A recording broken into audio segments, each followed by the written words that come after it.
Tervetuloa, welcome, herzlich willkommen. I'm Irene Bark, and it is a pleasure for me to welcome you on the occasion of today's Museum Dialogues. And it's a special honor to welcome our German ambassador, Stefan Auer, as well as our distinguished guests on the panel. And thank you very much, Eeva-Kristiina Nylander, that you were accepting our invitation to moderate this panel. I'm very happy about that. Thank you very much, Lena, for the perfect preparation. And I wish you all an interesting exchange. Why is the Goethe Institute organizing such a museums dialogues? Many traces of the colonial past of Germany are not only going back into the so-called Global South, but as well they are going into the north of Europe, especially into Sápmi.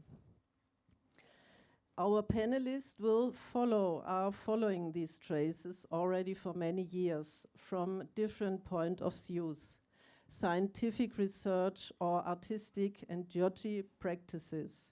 And they are as well asking the question, how can a future build on lost memories, disappeared cultural heritage, or even stolen cultural heritage? I'm very grateful that you're here, and I wish you all a fruitful exchange. Thank you very much. And it's a pleasure to give the floor to Eeva-Kristiina. Thank you, Irene. And thank you for having me here, and welcome everyone to this panel discussion here in Villensauna. We are sitting here in a quite iconic Finnish building, which I think it's always very suitable to take control of these buildings and Samify them. And I hope we will do that today as well, at least in a little smaller scale. Thank you for Goethe Institute for arranging this possibility, and I wish all of you welcome also on the stream. I know there is a lot of people listening to this. And we have today a very interesting group of people gathered here. And I certainly hope that we will have an interesting discussion. I am really looking forward to it. And I think we will start by having this kind of very traditional panel discussions, but then we will also open the floor to people online asking questions or from the audience. And maybe as we have museum professionals from Germany, from 3 of the German museums that purchased the largest Sámi collections. And of course, largest Sámi collections in Germany, but also in Europe as a whole. So I think there might be equivalent collection in Copenhagen, but otherwise the largest collections outside the Nordic countries are in Germany. And then we have a representative or director from the Sámi Museum here, and also one Sámi tuojar and Sámi artist and activist, if I may say so. Or is there a Sámi person that is not activist? I don't know, but anyhow. So I will let them present themselves, but I will start by, because I like my voice, I will start by telling who I am. My name is, as you heard, Eeva-Kristiina Nylander, and why am I here? I think I'm here leading this panel because for the last 19 or 20 years I have been working with Sámi objects or belongings and questions relating to their situation and amount, but also with repatriation. I have worked in several Sámi museums and also other museums, making surveys on Sámi collections in Nordic and European museums. And in 2023, I dissertated on this subject from the University of Oulu Kielakas Institute, which is the Institute of Sámi Cultural Heritage and Languages. I have lately ended, or Sunday evening, I ended my 3-year position in the Museum of European Cultures in Berlin in a project that we are going to talk about today. And since yesterday, I am once again employed by Kielakas Institute, so I have kind of returned home, and for the next 3 years I will be doing some research. But I think that's enough from me. I would just want to say that, well, I already said we are sitting here in the heart of so-called Finnishness, whatever that might be. And we are having a very special week in Helsinki and in Finland today. Of course, in Sápmi, which is the main point. The Truth and Reconciliation Committee that has been going through the experiences of the Sámi people is going to give their report on Thursday. And the Commission will give the report to the government or representatives of the government in Smolna. And afterwards there will be a lot of interesting presentations, film screenings, and panel discussion here in the National Theatre of Finland. And then in Friday and Saturday there will be different people, actors and Sámi people and maybe allies that will be reading narratives and stories and words of different Sámi people who have taken part in this Truth and Reconciliation Committee's work. So a historical week, and we kind of have the honor to begin this week. And so I wish you all warmly welcome, and I think it's a good idea if we start by telling, presenting yourselves, and I have thought about this logically, what would be a good order to do it, so I would like it to begin with Pauliina, then go to Anniina, then to Taina, then to Elisabeth, and then to Barbara, and then to Uta. So please, welcome.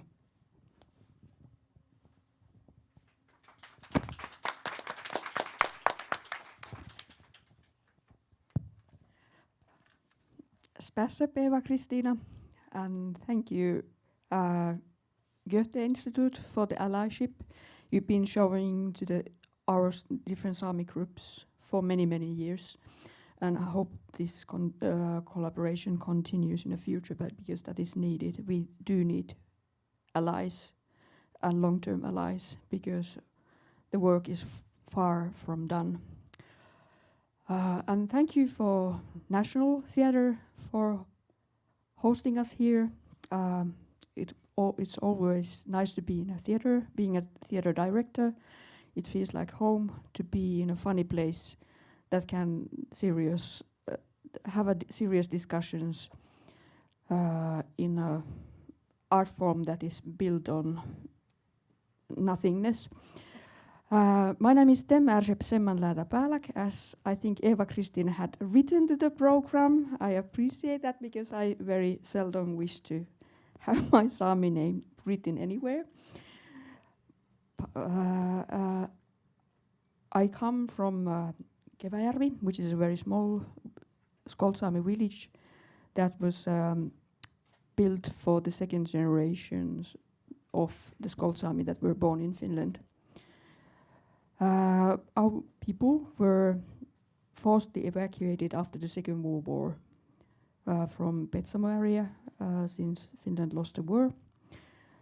And that creates, not just for me, but all of our people that belong to our tribe, this common and shared foundation in our identity of loss, shared loss. And since, even though there are unseen and invisible forces and realms and realities in the world, but so much of our lived world consists of concrete, grabbable things.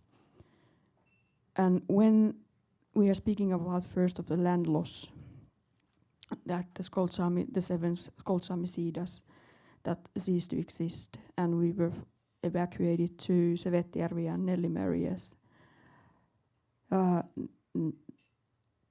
Due to that need, my work through my whole adulthood has been concentrating on how to re-establish the ancient governing systems and land management systems concerning lands and waters to those areas, and how to keep alive the collective memory in a bit different environment.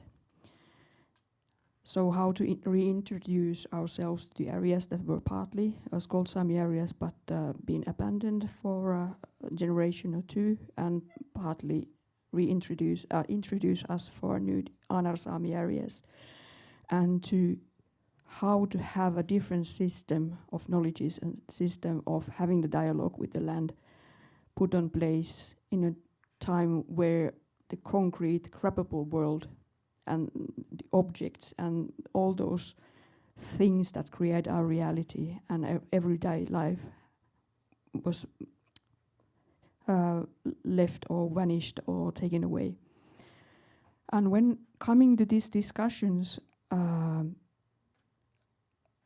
knowing that we already have had, due to the repatriation and rematriation processes, that the memory organizations of the Sámi have been very active about, have been able to bring back home the Skold Sámi objects in a large scale already, the new SIDA exhibition, and seeing how significant that is to our community and how much that brings not only just the memory of the past, but also possibilities of the future, because in a sense that is intellectual property that can be a source of new design, new development and understanding of what are our own aesthetics, and having the understanding that there still could be those kind of possibilities where there are these tangible objects waiting to come home, because even though they might have some interest for other nations, but I know that no of those objects is as valuable as it is for us, because it's a testimony and living testament of that, how our foremothers and forefathers and other beings, how they carved, how they used their hand, what was their style, what was their liking. And just also knowing that there are also sacred objects, not sacred objects meaning a ceremonial place, but for instance, the secret carvings for the seining, that the last pieces of wood that you put in the end of seine, and you carve those very secret. Every family had their own carvings in order to protect the scene and also to have the dialogue with the lady of the lake. And knowing that, okay, they are there waiting while we have heard of those objects, but never seen and never had the possibility to touch. So in a sense that when my work is concentrating on securing the waters and the forests and their existence, that sphere, the physical sphere of how our taste, aesthetics and intellect was manifested in objects, is something kind of that I don't even want to think it too much, that this kind of a possibility exists, because it feels like there's a treasury somewhere we might have an access at some point.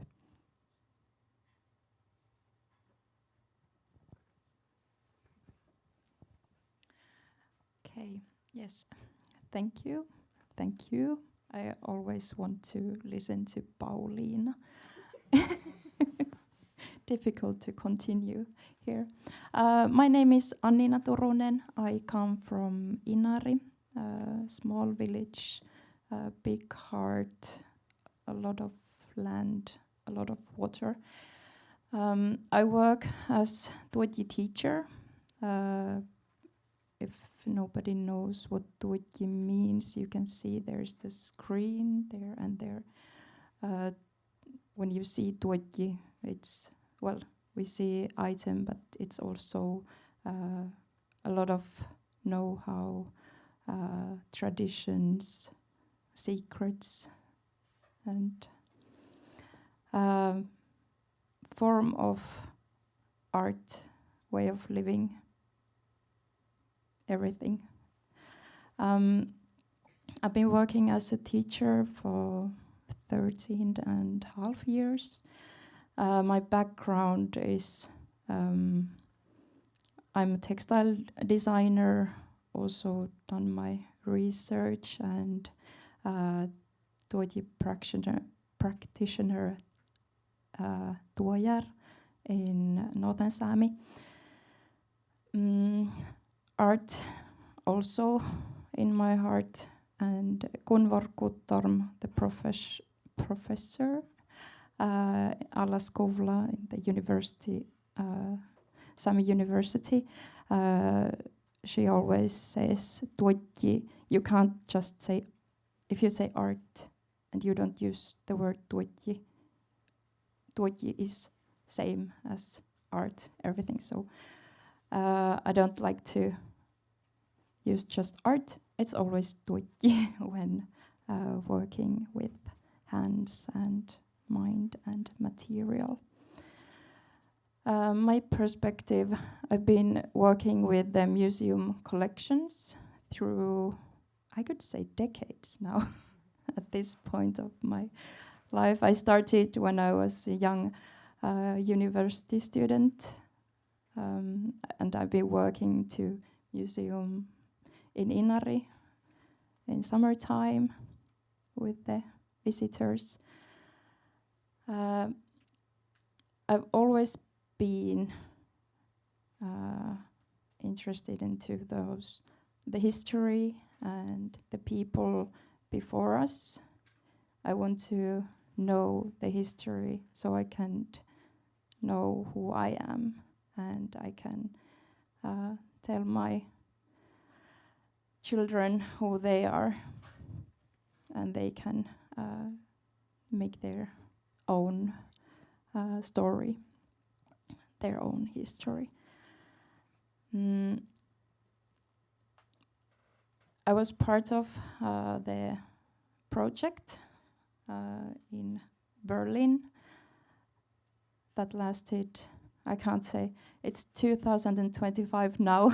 It feels like it was yesterday, but it was a very nice project. It was first time for me to work with museum items so close to, and no one is watching you when you're working with the museum items. So you could just ask different kind of questions and look at them differently, and yeah. Looking forward to this panel discussion, and I can't wait to hear what you all have to say and what kind of conclusion maybe comes. Thank you. Thank you, Anniina. It was very nice to listen to you, as Pauliina too. Okay, hello everyone. I'm Taina Máret Pieski. I work as a director of Sámi Museum Sida in Inari. I come from Otsiohka, Utsjoki, which is the northernmost municipality in Finland. And I belong to River Sámi community there, living next to the Teatnu river. About the museum, in Finland we have only one Sámi museum. And actually Sida was the first Sámi museum in the world when it was founded in 1959 as an outdoor museum first. But today we have much more. A couple of years ago we had huge renovation and expansion project, a brand new exhibition called These Lands Are Our Children. And we have a beautiful experience of the repatriation from the Finnish National Museum, when the National Museum and the Finnish government made a very important decision to repatriate the whole Sámi collection back to the Sámi people, to our museum Sida. This was really a historical decision. I always want to mention that when I meet my colleagues from European museums. We have very beautiful history concerning repatriation in Finland. We work closely together with our community. Actually, the main exhibition was made together with the community. We managed to involve more than 300 members of Sámi community while preparing the main exhibition. And that was during the COVID time, so it was kind of a miracle to really to be able to talk with so many people. What should we tell? How should we tell about our culture? And we were also awarded. Last year we received the award called European Museum of the Year. And actually it was the first time when a museum located in Finland received this award. And we as a museum and also our community are very proud of that award. We also received the Museum of the Year in Finland award, and the reason for these awards mainly it was because of the community work we have done, the way we work together with our community. And yes, I'm really looking forward to our discussion. It would be very interesting to listen our colleagues from German museums and yeah, looking forward. Was it so that Elisabeth will continue? Okay. Then I take this mic and not that. Thank you very much, Goethe Institute, for having invited me. And thank you, Taina, Anniina, and Pauliina. Eeva-Kristiina, of course. So I'm Elisabeth Tietmeyer. I'm director of the Museum of European Cultures and social anthropologist. And I'm working with a museum we simply called MEC since more than 30 years now. And this museum belongs to the Prussian Cultural Heritage Foundation, which is the biggest cultural foundation in Germany. And we host about 287,000 objects from different parts of Europe, mostly from the German-speaking regions because of historical reasons. And we also host 1,000 objects from Sámi cultures from different parts of Sápmi, the Norwegian part, the Swedish part, and the Finnish part, and also more than 670 photographs, which are very, very important.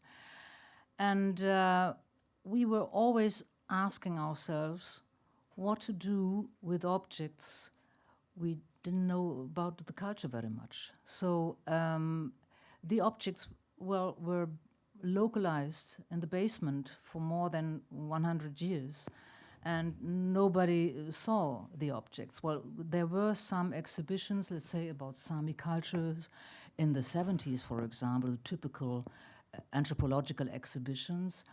But after that, we didn't do anything. And when I came to this museum, I was asking myself, what shall I do with it? And so we got many visits by Sámi delegations, for example, in the last 25 years. And then we thought several years ago, we have to do something with this collection. And that is why we organized the Provenance Research Project. And well, I think we will discuss this further. But I only want to say that we, for the first time, cooperated with Dwojas and with museums, Sámi museums. And Eeva-Kristiina, you asked for a perspective, for a viewpoint. And now, well, the project is now finished somehow. Well, let's say the financiation is finished. This project will never finish, but the financiation. And in the last year, let's say, I was getting very many requests and demands from different people of Sápmi, individuals, representatives of communities. They wanted to get objects restituted. And of course, restitution matters are done between states, at least, well, in Germany, with other states. And I was asking myself, who has got the agency, who of the Sámi cultural heritage, who is a representative of Sámi culture. So for us, it is really a problem because we get so many requests. And of course, we have our cooperation partners, but we have, of course, also to discuss this. So this is my point of view and my question. Thank you.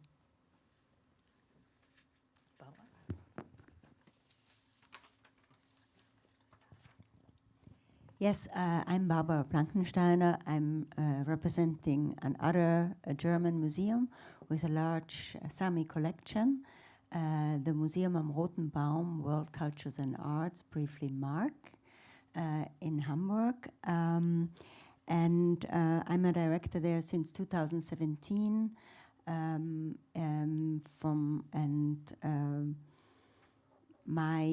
When I became director there, I was asked to decolonize the institution. That was one of my what I was asked to do, and we started a process to reposition the institution. We changed the name at the time in 2008, and since then we are working differently with our large collection, or at least we try as good as we can. And in the course of this, also, I was not aware when I became director that we had this really large collection that even is larger than the collection in Berlin. I didn't know. There have been projects at our museum in the past. There have been several, Sámi exhibitions, former decades, and the museum had harbored close collaborations and relationships with Nordic countries in his whole history. Hamburg is very close to the Nordic countries, and that's why we have large collections from Nordic countries in the museum, and specifically this Sámi collection, which has one major provenance, which is a person called Julius Konietzko, which you may know to your provenance research in Berlin, because I think a large part of your collection also comes from Julius Konietzko, who was an ethnographic dealer and started out as somebody doing collection and research trips commissioned by museums, specifically by the museum in Hamburg at the time, and brought back large collections. And we still have to look much more closely at the provenances of our collection. We have not so far done a provenance research project. We are also quite a large institution. We have over what we think 200,000 objects from all over the world, including Europe. In our records, we should have even more objects, but maybe a third was destroyed in the Second World War. And since nearly a decade, we are doing an inventory project, which we hopefully will finalize by the end of next year. And then we know more what we still have from the initially about 1,500 Sámi objects, or doji. You pronounce it differently than I learned it. We assume that there might be about the size of what is in Hamburg. And along with that, we also have a very large collection of photographs, also by Julius Konietzko, and the diaries of his trips. And I think all this are very important sources that we still have to explore more, and we only started. We have a couple of provenance research projects at our institution, but we don't. We always have to apply for funding to do provenance research. We have no fixed employed provenance researcher, and so that's a challenge for us. But what we are aiming at is doing, ideally, potentially a partner project with other collections that we share in Germany, and like Berlin did in collaboration with Sámi experts to research the provenance of our collection. Because even if there is a lot of documentation about by Konietzko himself, the conditions and contexts of how he acquired or appropriated these objects are not really clear. And I think one has to look much more into that. Maybe one thing I can say is that the museum now is in a very special moment in its history. We have a major modernization project that we are working on, in which we will renovate the building. We will reconceptualize all our permanent collections. We will, because we have also a lot of infrastructural issues with our building. We have no barrier-free entrance. We have no visitor elevators. It's a museum building from 1912 that was built for the collection. And so after over 100 years, we have this privilege that we can reconfigure the museum also as a building, and we will empty the building by 2027, and we will unfortunately be closed for a couple of years. We have to pack parts of our collections and put them to an external storage, so many things have to pause for a while, but we are still working, and we continue. Our curator for the European collections, she wants to continue to work with the Sámi collections that should also figure in our new permanent collection. And what she is aiming at is to situate the whole history of the Sámi collection within the history of nation building in Europe. Because this is all related, and that will be a subject matter of our collections, because the European collections have been created all in the end of 19th century, and that was the moment, and that was also a very significant a moment for Sámi history that shaped a lot of the situation of today, and also the Nordic colonialism. And so in that respect, the Sámi collection will be represented. And maybe some little thing that I would like to add, we had a very wonderful and very successful exhibition at our museum, co-curated by Ale Aiko and the Kunstverein in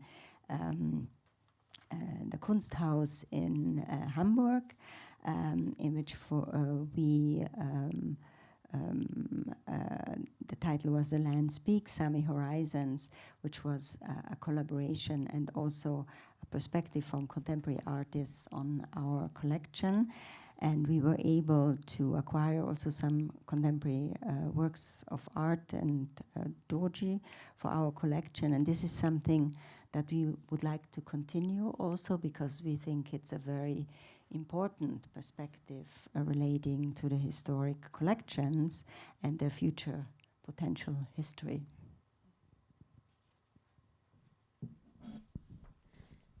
Yeah, well, I continue, and thank you, Goethe Institute, for having me here, and well, thank you for all your interesting input before me. Now, what can I say? My name is Uta Werlich, and I'm the director of the Museum Fünf Kontinente in Munich. Compared to Hamburg and Berlin, our Sámi collection is rather small.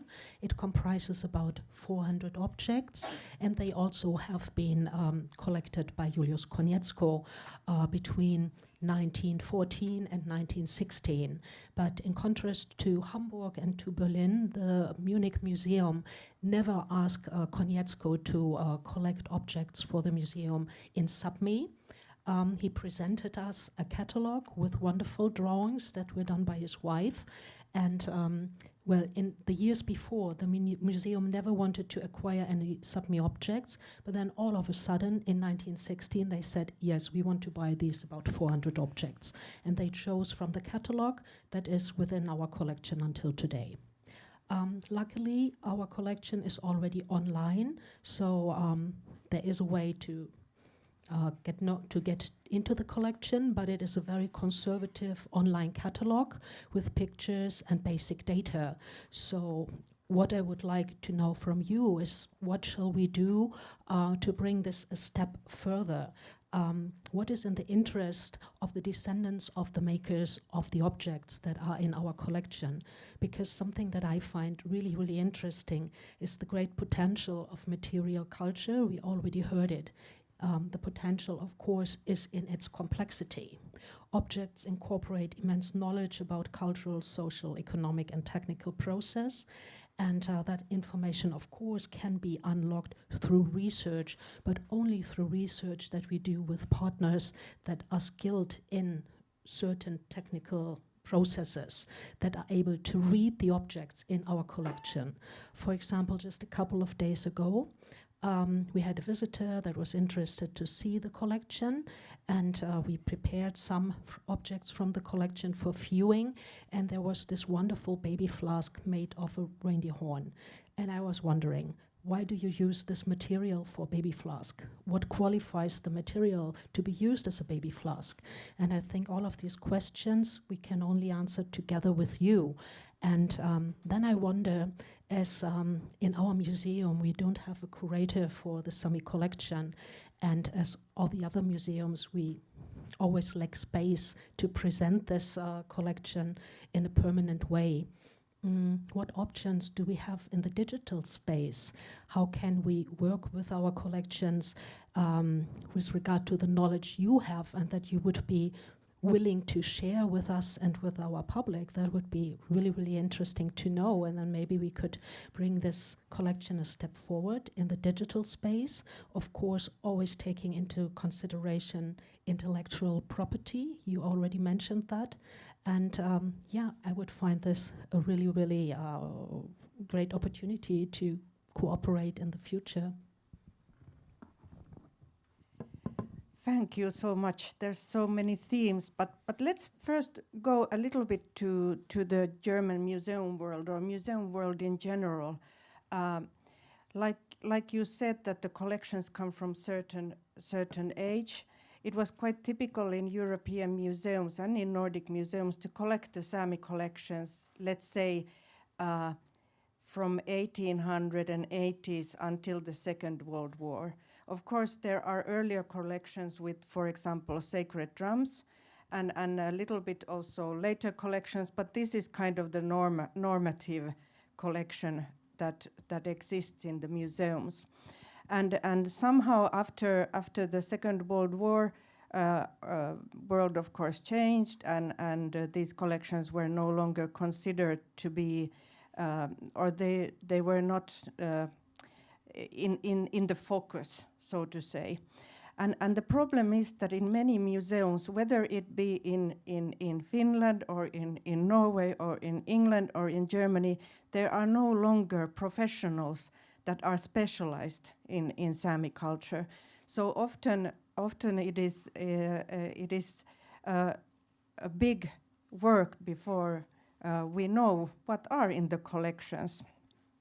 And so I think that I kind of like, because I think that I live in between many worlds, like somehow in a limbo maybe, but I feel very much welcome and always have been very much welcomed in the German museums. And I have to say that the doors have always been open, which has not been a norm in the Nordic countries. It has been easy to get the access to see your collections. Of course, it can be due to me being a researcher, but I think many Sámi people have also, whether they have their background in politics or in Tuochi or in research, they have been able to visit the museums. And I have to say that I think it's very, very interesting, and we were already talking about Julius Konietzko, which is ironical that he is probably the man of today. If we need a white man in this discussion, it's going to be Julius Konietzko, and I have to say that I know him quite well. He's probably the last real, true archival research I will do, since nowadays people do everything with the help of artificial intelligence. But I actually, with the kind help of Mark Museum in Hamburg, I was able to read his diaries, and I did it for several months.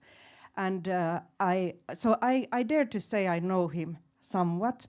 And we have in our process, which we are going to talk a little bit about, studied the provenance of what he did during those travels, and obviously the provenance of the objects that Meck Museum has in Berlin.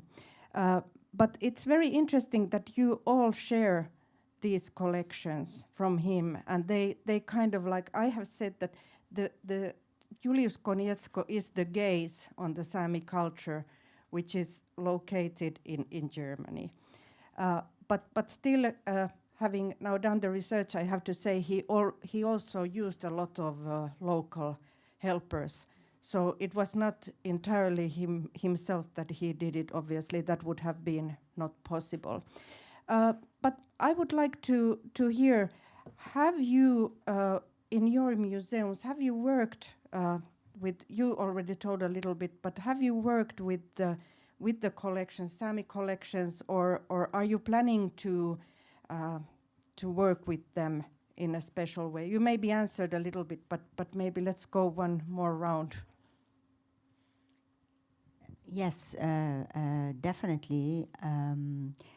It's always in the context of an institution like ours, right? It's in our institutions have so many collections from all over the world. So we have curators that are responsible basically for collections of a whole continent. Yeah.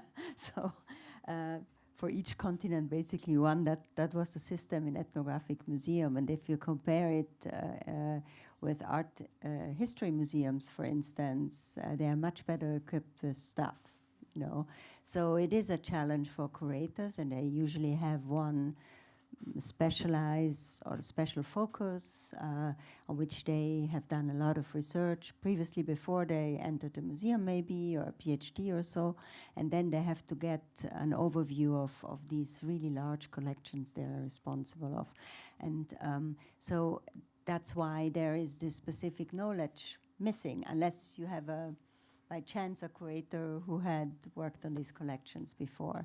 But nevertheless, I think today it is not expected and not to expect from a curator to, you know, do research on his or her own about everything in the collections, but rather it is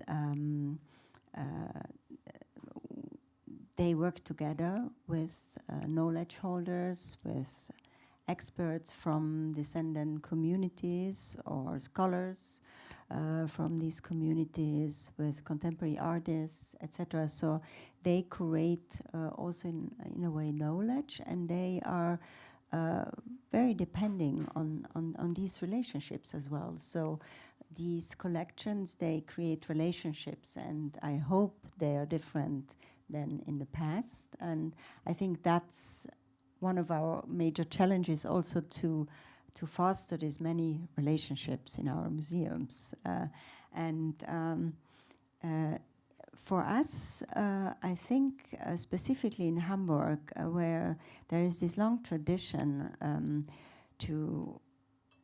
of a relationship with countries in the north, and seemingly also an interest in these in Sápmi and its history in the past, now maybe from a different perspective. That's why we feel it is necessary to represent a story in the permanent collection. And I know that Lara Ertener, who is on maternity leave right now, but she just recently, she had invited a colleague from Norway that is a specialist on crypts. And I have to say, Gunvor Guttorm, which I met, and they looked at 2 crypts in our collections, and they will feature also in the permanent display.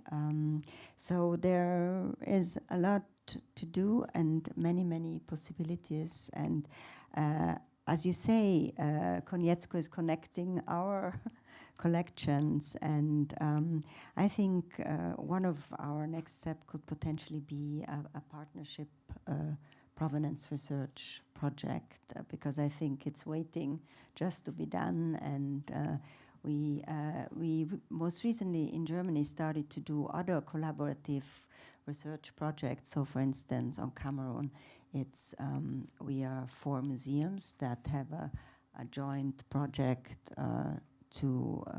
together with Cameroonian colleagues to research collections in 4 museums. And so it's a first trial. There was another project about the Boxer War, in which several museums in Germany participated in a joint project. So one could really think of joining forces to do something together. Yeah. Maybe if we take Uta first, and then let's go to Elisabeth. Sorry. Thank you. Well, as you said, Barbara, it would be wonderful if you could reunite the Konietzko collections, because then we probably would get a much more clearer picture about Sami culture in the early 20th century. And for me, a focus would, besides provenance research, definitely be on material culture studies, because I think that is also a key and another understanding to these collections. And I think we already know a lot about Konietzko. We don't know much about him, but already much more than we know about other collectors. So a mutual project would be wonderful. And as I already mentioned before, unfortunately in Munich, we lack a curator to take care of the Sámi collection. Luckily, we do have somebody at the museum who is very much into Nordic culture and knows the Sámi collection very well, but she is not a curator, so I cannot give her curatorial tasks. That's a structural problem in German museums. And as long as I don't have a curator, it would be very difficult to present an exhibition or to organize an exhibition in our museum. But of course, I have seen the wonderful exhibitions in Berlin and in Hamburg. And what I liked especially was how you brought together the historical collections together with the modern art pieces you had in your collections. So that is something I think is really wonderful, and would be a good way to bridge the historical collections with today. Yeah, thank you. Well, our collection does not only host items by Konietzko, but also by other people and other men. And also my predecessors collected the collectors. So there were many private collectors of Sámi items, and we also have these collections, which is very difficult to research, by the way. So, well, our collection belongs, of course, to the history of our museum. So it's part of the history. But I was asking myself, all 1,000 objects, are they all part of the history of our museum? Do we need them for telling a story of Sámi cultures? I think no, we don't need them all. So, and that is why we did a provenance research project. First of all, to get to know where do the objects come from? We didn't know anything. We didn't know really anything. And of course, we neither have a curator of Sámi culture. How could we? How should we? And that is why we hired Eeva-Kristiina, and that is why we did this research project and cooperated with Sámi experts of the museums and the Doyers, of course. And they did a lot for this research and gave the information of objects, whilst we also were doing the archival research, the classical provenance research. And we had a multi-perspective approach on provenance research.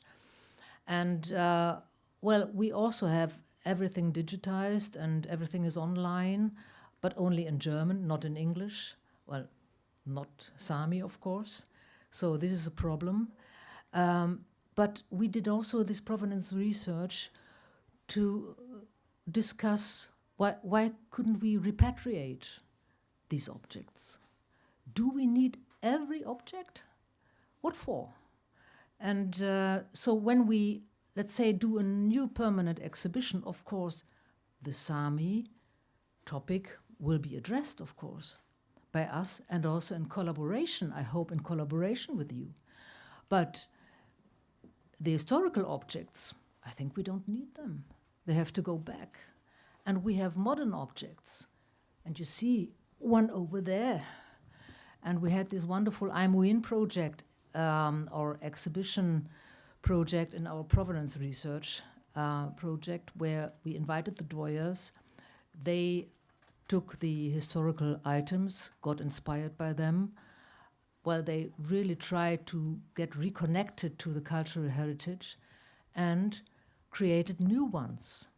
And I really would like to at least have some of the new works of the Dwoyers to tell the story of the collection, of the historical collection, and also to tell the story of the provenance research project and tell the story why we repatriated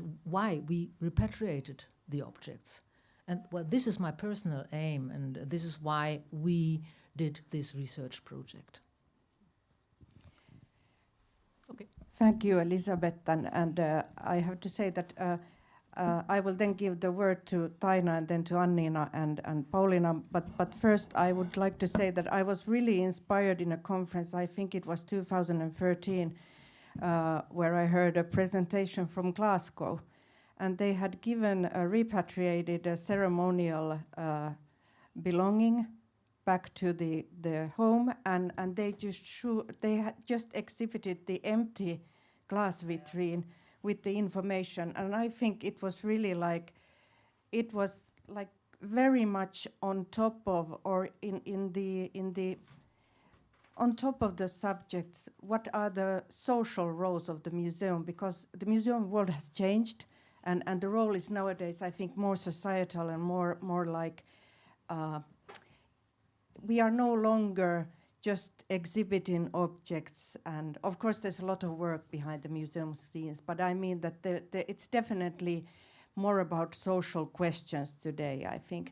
But maybe, Taina, if you would like to continue, and then I would like you to elaborate on this cooperation project that MEC and Sámi museums have had.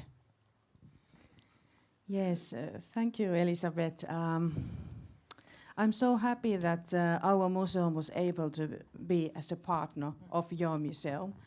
And I have to say that this 3 years project, it has been really a forerunner project in the museum level all around world. I mean it. How we studied the objects together, made the provenance research. You wanted to involve Sámi community from 3 countries. Sámi Dwoyers were very actively involved the project, and thanks for the German Lost Art Foundation who really wanted to support and finance this project together with other financiers. I feel that it was really a privilege to be part of this beautiful project. And I've been working for the Sámi Museum only 2.5 years.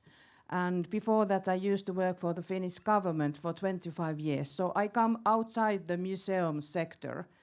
I have to say that I just had a visitor experience. And I feel so good that I started to work in the museum and in the Sámi Museum just now, 2024-3, when I started. When the museum sector in Europe is finally changing, there's a huge change going on, and almost all the museums are looking for the social impact. How do we work together with our communities, public, and with the local people, and our work suits very well into that way of thinking. And as a director of Sámi Museum Sida, I always want to emphasize that Sámi people, as an indigenous people, we have the right to manage our own cultural heritage, just like every nation, just like every people. And it doesn't mean that we have to have all the objects in our museums, but it's a question of ownership. Who owns the cultural heritage? I believe that Sámi people should own their own cultural heritage, and after that we can borrow the objects to other museums all around the world and have beautiful joint exhibitions with the right information and proper way of presenting our culture and our objects. I believe this is the right way of doing when we are going to the future. Was it so that you will continue? Yes, I would like to ask Anniina. Now, I'm sorry, I guess I have to briefly, maybe Elisabeth will elaborate that on later, but really we have had 3 years of this provenance research project in MEC, financed by the German Lost Art Foundation, which was already named. The project initiated by Elisabeth Tietmeyer and her team, and also from the beginning on done in cooperation with the Sámi societies. And in addition to traditional provenance research that has been done in the older collections of that museum, that means the collections before the Second World War, since there are some smaller collections that came to the museum after that. But we were supposed to have 9 Sámi tuojars from the Nordic countries coming to our collections and studying them, and in order to have inspiration.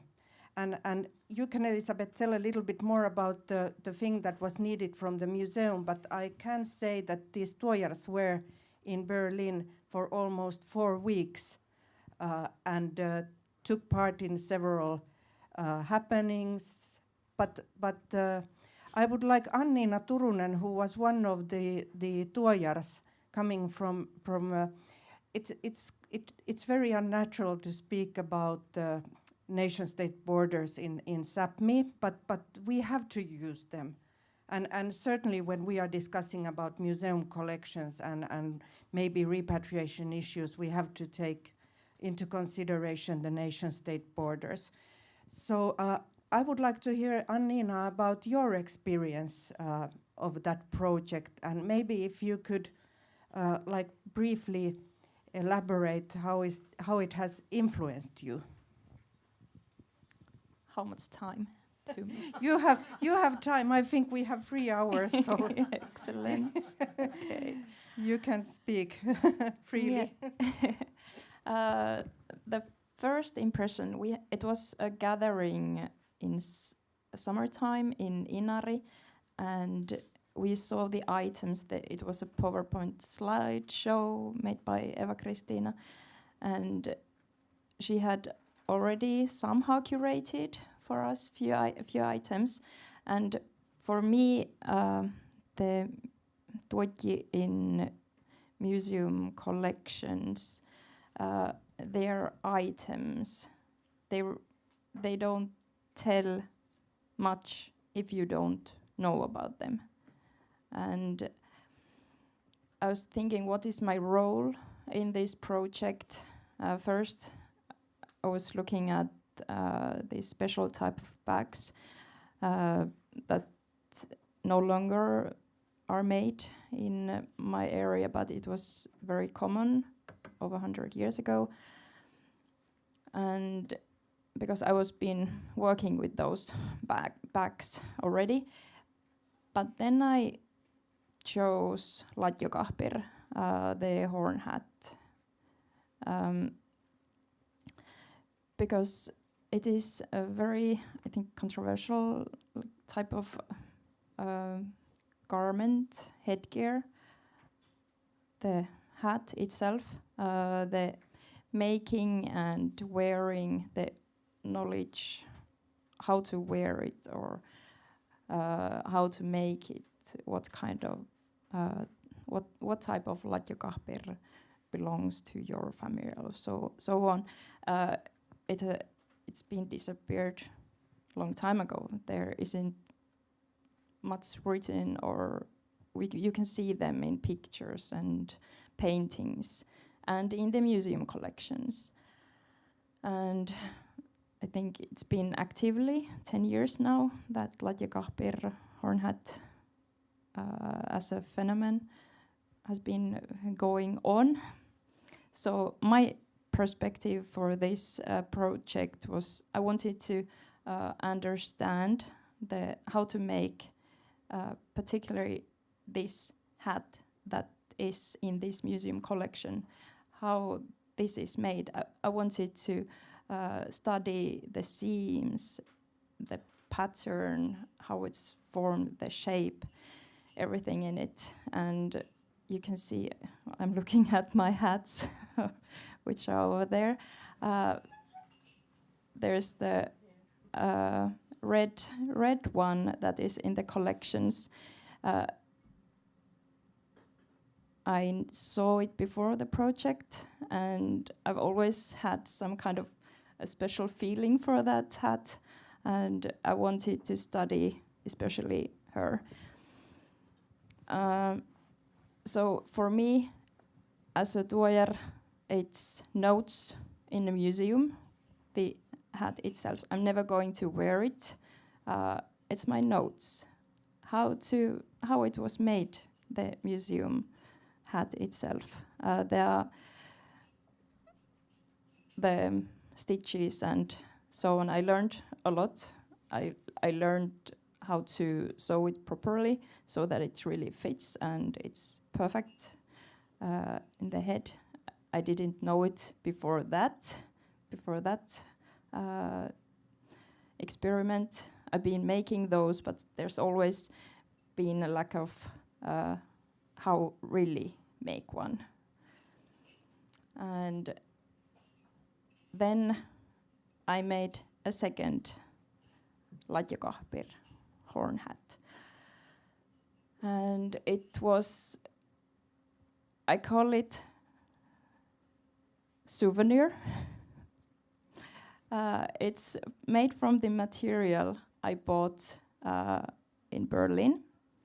And it has this certain 1920s Berlin vibe in the latjakahper, and it's the joy in making, joy of being together in Berlin, joy of learning. It's making for fun latjakahper. And I also wanted to try the materials. How does it work? How does the velvet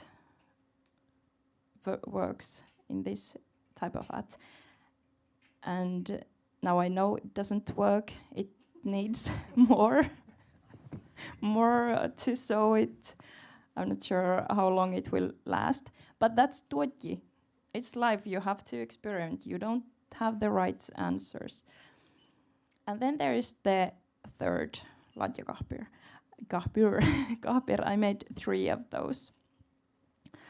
The third one, it came accidentally, like it just happened.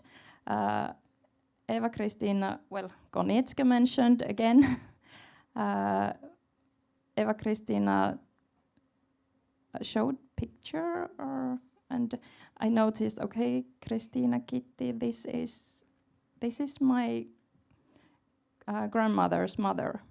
She had met Konietzko, and in the diary, in the notes, it was said that my great-grandmother and her friend Aile Mattus, they had maybe sold or given the certain type of hat, kahpir, jolle kahpir, without the horn.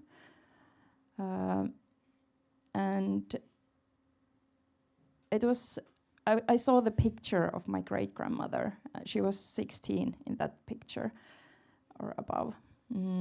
It was first time for me to see her in that age. First time for my father and relatives. And so I wanted to make a ladjakahpir that would be like my great-grandmother's great-grandmother's hat. So another story. And that one fits to my head. I used techniques that aren't typical in the museum ladjakahpirs. I made my version of it. Not sure will it work, but if I ever wear it, I will know how it works. So this is a story. It's a collective story. I wanted to help my community how to make ladjakahpir. I wanted to experiment the materials, what does work, and then the personal history. So it was all three. Did I answer correctly? Yes, let's continue later. But however, in this in Berlin collections, there is a large Skolt-Sámi collection coming from Julius Konietzko, who gathered the objects in 1912. And then also a large collection from Hans Findeisen, who went 1929. By the way, he has also collections in Hamburg, and I just got wonderful pictures from you. Thank you so much. And they are delivered to the relatives of those people who are in the pictures. But anyhow, so there is a large collection from 1929 from him, and in addition, some collections, some objects brought by Kramer, Wilhelm Kramer and Wilhelm Planet, yes, in 1912 as well. And there is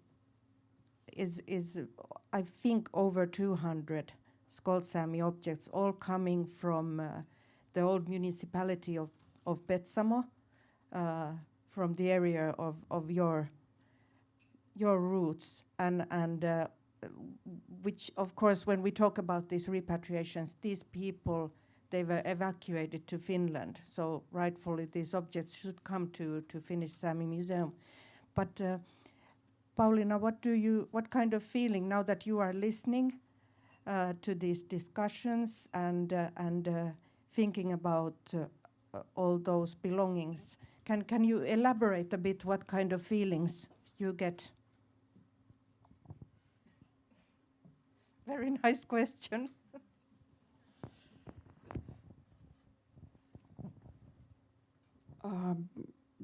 Before getting too personal, I just wish to give some remarks. Since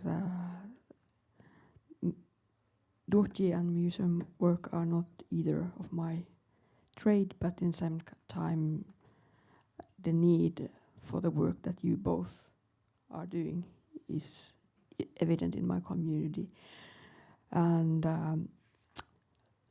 first off, it was great to hear of the multiple processes that are ongoing. And my first reaction is that I hear that this is the kind of a transformation that is ongoing, that changes both parties, and it's refining the relationships, because you spoke about the fact that how do Sámi objects have been the other in a European context, how nation states of Europe have been building their own history and understanding who we are and who is the other. And now when the whole concept of nation statehood is in crisis and very swiftly changing, and us being a nation without a nation state and not willing to have a nation state, but in the same time now,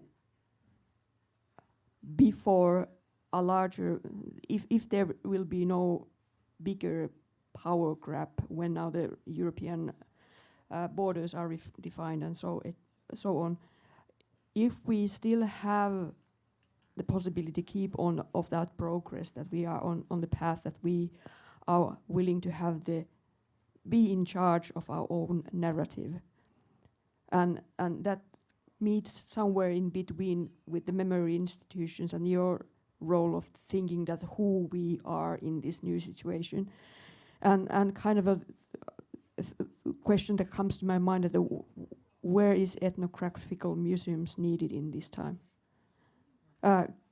Can they transform in a manner? I really much like the idea that the kind of the discussion and comparison between the art museums and the ethnographical museum. Does it need to be so separate? Can they emerge? Because in the same time, if we question that, what is indigenous arts? What is indigenous knowledge? Where is the meeting point? Because there's not a clear and ready forum. As Anniina was saying, that when we speak about art, we need to also mention duochi. Do we need to have those specifications? Because if there has a possibility for that flexibility to have the kind of a, not just concentrate on the objects and how those are made, even though those are valuable sources of knowledge, but bring these two viewpoints together and make new framings, and kind of make that a dynamic artistic process that is meaningful both sides. Because from my point of view, that if the nation states, especially in Europe, if they start to now think about ourselves, how we were constructed, it feels like, okay, I'm having a medicine now to hear that thought. Because when in a hierarchical world where we are the under ones, it has been so much forced on that, because it's self-evident, the nation statehood. It's kind of a God-given miracle that it just exists. And it's the other that don't have the nation statehood. They have to be able to define themselves and justify themselves through that. Why do you exist if you don't have the nation state? If we both have parallelly a possibility to bring out kind of the questions of where are we going at now, which is the direction, and in what cases we are bound together. We are bound to be together, sharing this future. I think that kind of this kind of a equal standing point and openness in that kind of a sense, that how we can leave so much space and openness there, that how do we interpret that this question of or this no, how do we tell this mutual story that doesn't have to be forcibly married, but can have lots of space there, and just find naturally those places where they connect. And as it also includes the painful history, but kind of that having the possibility from this moment to make something beautiful and productive out of that. I think that is something kind of that's what reconciliation is. And coming back to your question, that what it rises in me, what I feel about the possibility to have objects to our site from the 1912 or something like that, especially because what I forgot to mention in my previous talk, that what was left when the physical heritage, for instance, my family has two objects. The kind of my extended family has two objects of like our objectical history starts after 1945. And if we took in a European context that there are people in Europe that can have from their family objects from like almost 1,000 years back or 2,000 years back, then can trace and say that it belongs to these family lines. You can only imagine what it means to be without that kind of a sense of, because in the same time we knew that we didn't come up to this world after 1945, that the existing is so much longer. Even though having the possibility to have a glimpse on those objects, but whether we still have was the active hands of both of our men and women and all between.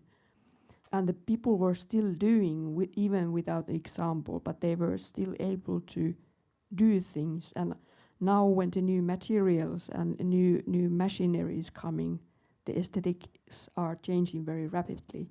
So I think it's very, very good to have the kind of a possibility to see that how do we create without the modern tools and means, because that goes back, that gives a possibility to at least have a glimpse to the kind of a deep memory. Yeah.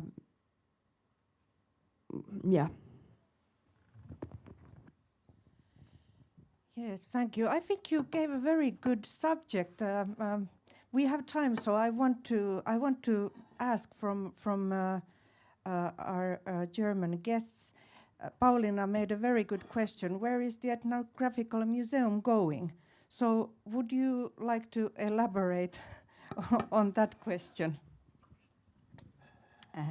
Yes, it's a pleasure to do so, because we are thinking about it all the time, basically, and trying out.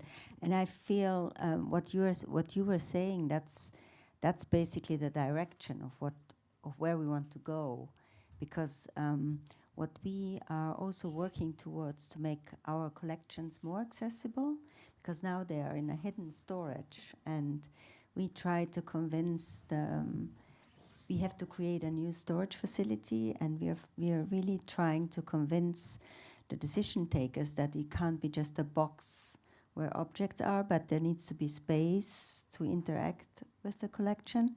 We need to have a structure that allows people, not just scholars, but people that have an interest, and artists and whomever, to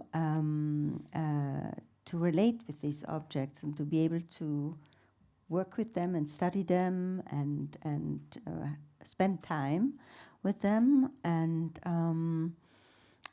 it is difficult because everybody always fears about costs involved, and we might certainly not be able to do something like the V&A storage facility, but I think also with smaller means we can open our collections much more to people who have an interest in them. So that's one of the things. And also this division of disciplines, and the categorization of the museum landscape goes back to the colonial period, right?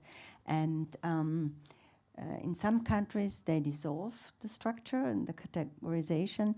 In others, like in Germany, these categorization, it's structurally very difficult to dissolve it. But that's why, for instance, for our museum, it was important to change the name, because this idea of the ethnographic is a colonial construct, and it doesn't exist. It's just, in a certain way, as you spoke a lot about, is so. There are objects that are sort of, they're giving identity. They're a locus of identity for people in a way. That was somehow it was the ethnographic idea, but it was used to describe people from an outside perspective, right? But this idea of the ethnographic is very complicated because it is only applied to what is not considered to be art or whatever, and basically it encompasses everything. It is just has been used to a certain purpose, and these objects are a variety of things, and sometimes they are objects that remember skills and materialities and spirituality. Maybe there have been personal belongings or whatever. So it is a term that is interesting to look at if we look back on the history of our museums, and we can't erase it. So we have to address it, what it means and how it became what it was. But what we are doing in the future is something completely different, and we have to work transdisciplinary with our collections, and that's what we try to do, and we contextualize them differently. And we don't, we work together with people, but we do not speak about people. So it is a completely different idea, and there is a relevance in there, because I think social anthropology looks, and that's still the discipline from which we look at objects. So for us, even no matter what it is, if it's art or if it's a religious object or historical object, so we look at these things from a perspective what they mean for the society. So it's a different viewpoint than art museums have. And I think therefore it doesn't matter, because sometimes there's this discussion, why are these former ethnographic collections now collecting art? That's our job in the art museums. That doesn't make sense, because each museum category looks at or works with art differently, and it fits in both or in different disciplines. And the disciplines, these categorizations today, they overlap so much that, they're just something from the past that we live differently. So. Yes, Elisabeth, please. Yes, Barbara, I would agree with you totally. Well, we are calling our museum a cultural historical museum, because in former times we have been the Museum of German Folklore. And then there was the merger between the Museum of German Folklore and the European Department of the Museum of Ethnology. So, and this was in 1999, and that is why we have got the Sámi collection in our museum. But I tell you, when we had guided tours in Aimwin, this was the exhibition we did together with our partners, with the Dwoyas, as one of the results of the project. We did guided tours to Aimwin, and I tell you, the people were so much interested in that. And this was for me the reason to go on with it, to really show our people in Berlin how people in other parts of Europe are living or were living and what they are doing, because they are really interested in that. And so we don't want to focus on our own culture. This would be, German folklore and, the German present time. So this is also important to know where you are, and that you may be interested in other cultures. And so this is our task, to also, get the people know how people are living outside Germany, and the people really want to know that. But we are not the experts on other cultures. You are the experts, and that is why we always have to collaborate, to do, joint exhibitions, and then what we did with Aimwin, and then to show our people these cultures. This is very important. That is why the so-called ethnographical museums, I don't like this expression, but they have to go on. They have really to stay, to change, but to stay. Yeah, there's not much that I can add, so maybe just to say it in very simple words, we want to become a place where you can tell your stories. Yeah, we don't want to tell them for you, but you can do it yourself, and that means a lot of work for our institutions, and really an immense change, because for many years, ethnographic museums, they had very strong curators who had very strong opinions and who said, okay, I'm the curator, I will tell the story. But I think now we are a step further, and collaboration is something that is so important to us. It became very important to us.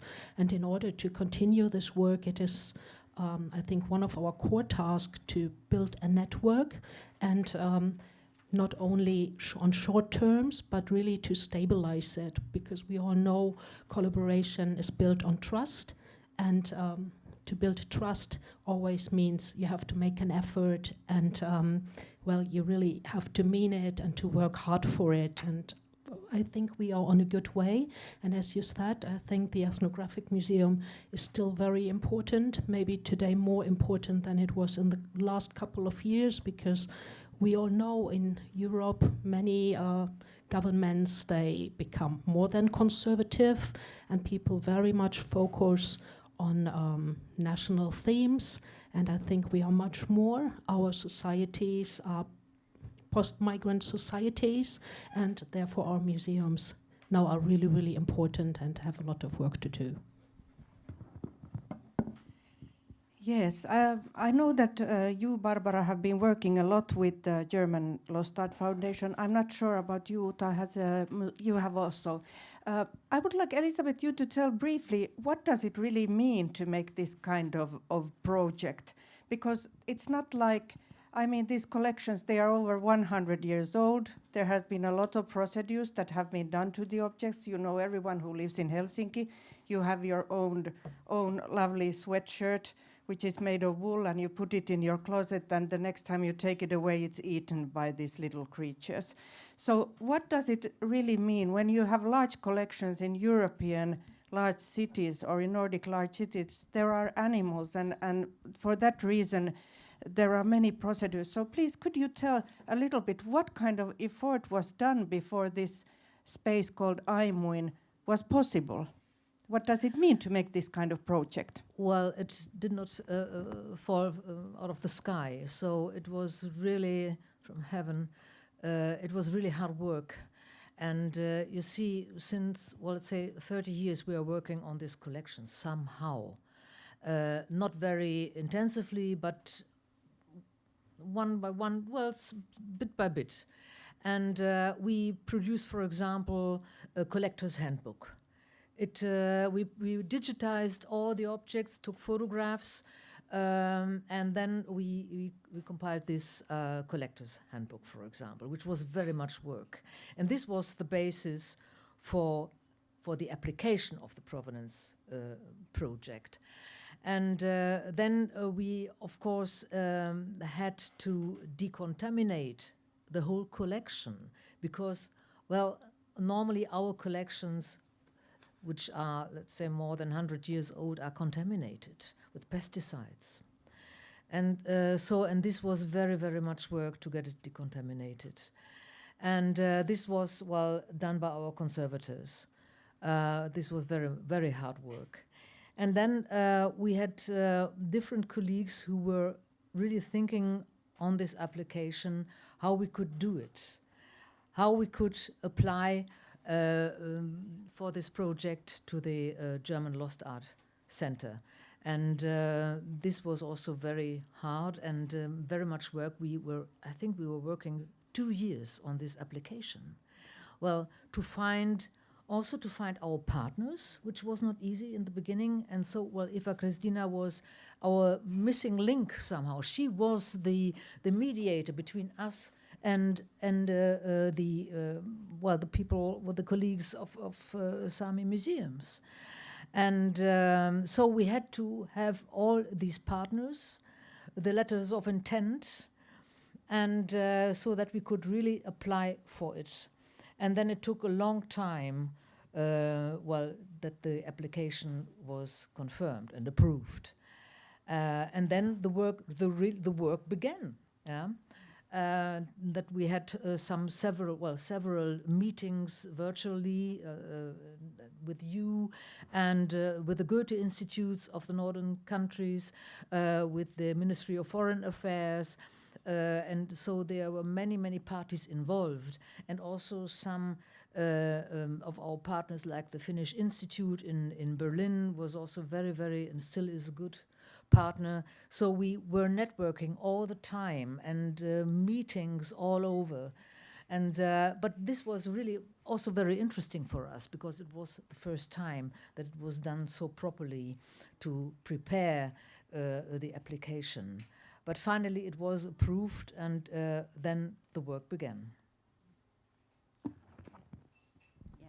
because maybe I can say something about the foundation, because I'm sitting in the scientific board, but I have to say the project was very convincing. There was no question that it is a very important, that it was a very important project.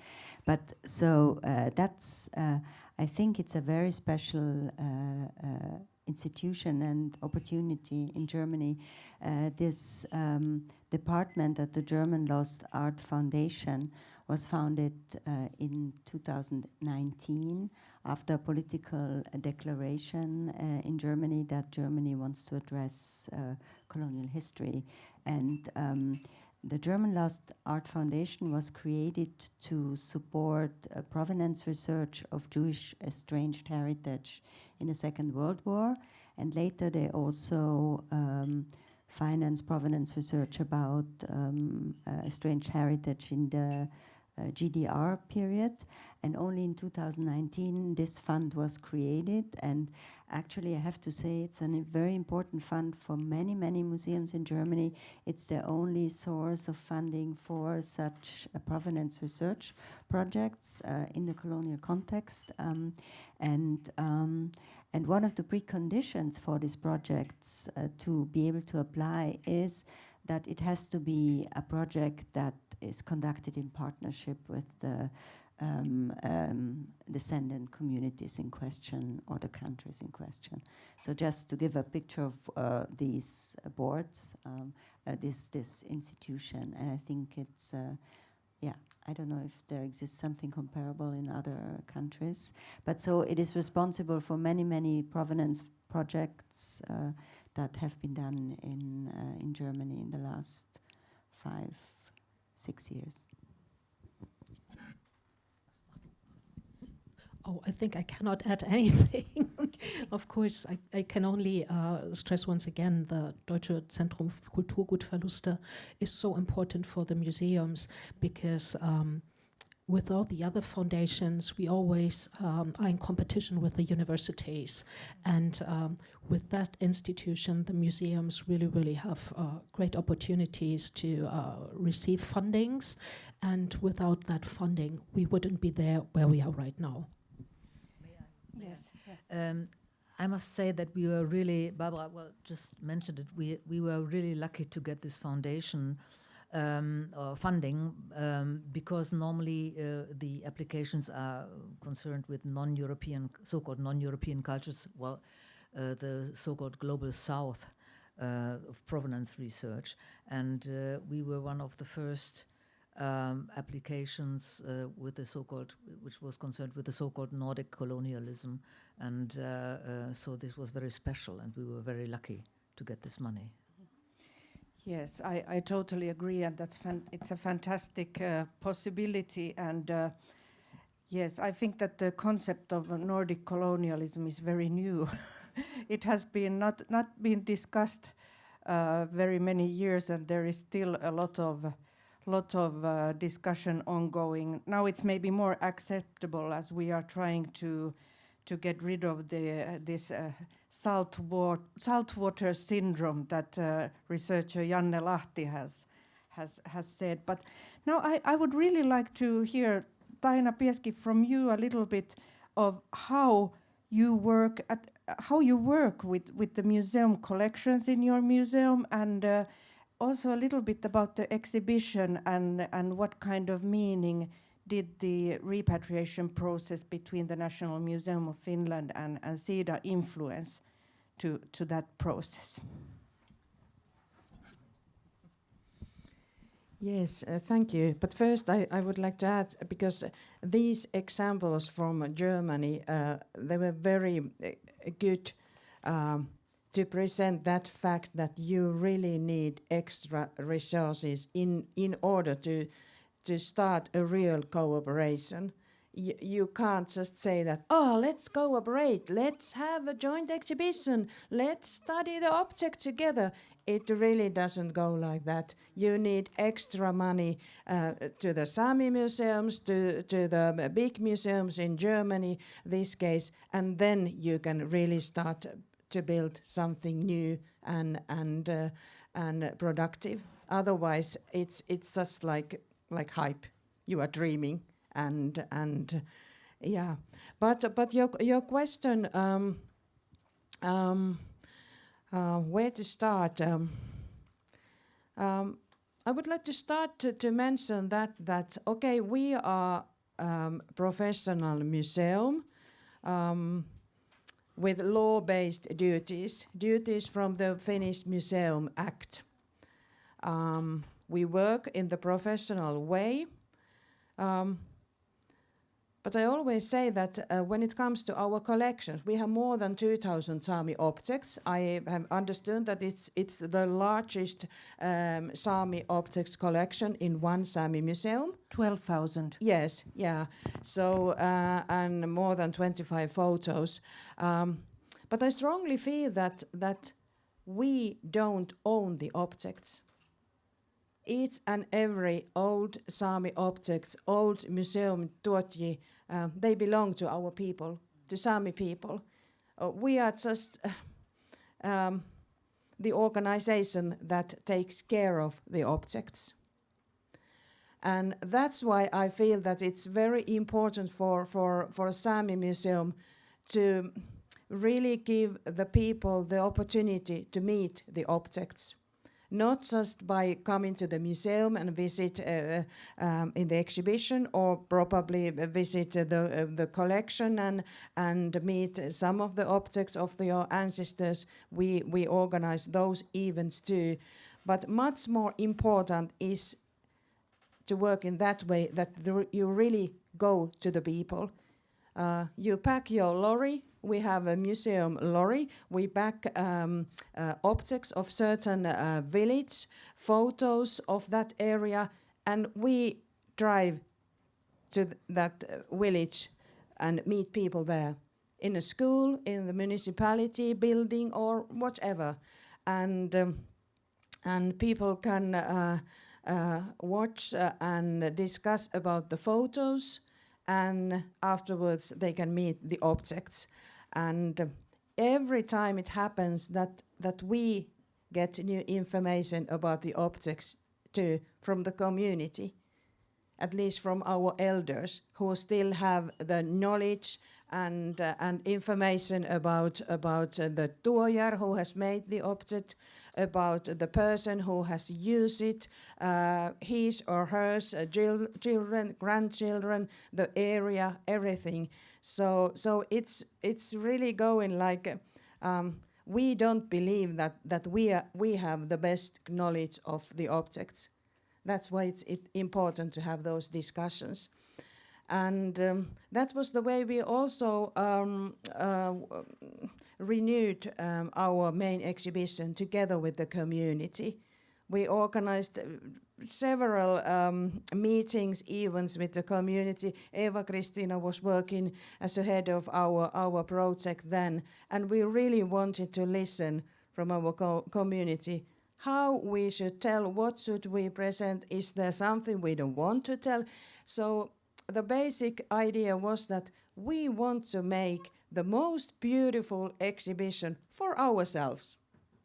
That was the vision. Let's tell our story like past, present and future to ourselves, to our people. And it has been very interesting to see how this way of making new exhibition really resonates with all the people. It doesn't matter if you come from Australia, Sweden, wherever. For example, last year we had more than 82,000 visitors, more than 115 countries all around the world. And they like the exhibition, probably because it's you get the feeling that it's something real. It's a true story, history, Sámi traditional knowledge and stories, everything. So this is the way we definitely want to continue, and it has worked well. And it wouldn't be possible without our community and all the knowledge of our people. Yeah, hopefully I answered your question. Yes, you did. Pauliina, you made, or your projects that you have been working with that are fantastic. you made they made a great impact on the new exhibition as well in the Sámi Museum Sida. Now you're looking at me like, why? Was I there? Did something happen? Yes, there is contributions from your project in two places. But would you like to speak a little bit about the you asked for? What would you like to say?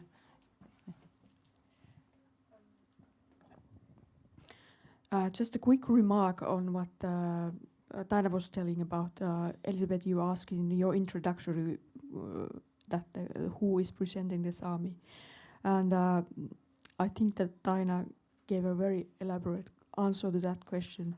And even though when concerning repatriation or rematriation processes, there's a political level in the Sámi parliaments, and then there's the Sámi archive, but in a many kind of a way, the political level is more like a ceremonial presentation. But in a very practical sense, it is the museums, the Sámi museums, that find out, because there are still existing and living strong Sámi community who are able to relocate and locate the actual people who would have the knowledges for the specific objects and who would have the stories and who could know, and maybe even of the photos that are almost 200 years back, that just to point out that who are the persons in here. About the projects that are exhibited in the new exhibition, I think that it's about also the kind of how to Sámify the Sámi Museum as well. Because when the Sámi Museum, the new Sámi Museum, began in 1990s, one of the key collaborators that wanted to have their space in the same building was a representative of the Finnish state, the Metsähallitus, who is governing the use of land and waters. And I think the big change has now happened, that you have somehow started to go different ways. And because even though this is a practicality, it's never a practicality. If you have a state, even though it's nowadays it's a business or not cooperate, but liikelaitos.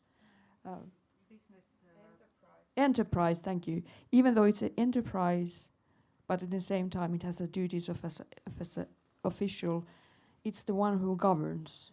It says that it owns the lands and it governs. And so it has just that I know, for instance, when the discussions began within the Sida that we need to renew the exhibition, because you always hear through the grapevine, because this is such a small community, that, for instance, that my activities against the loggings in that area has caused the fact that the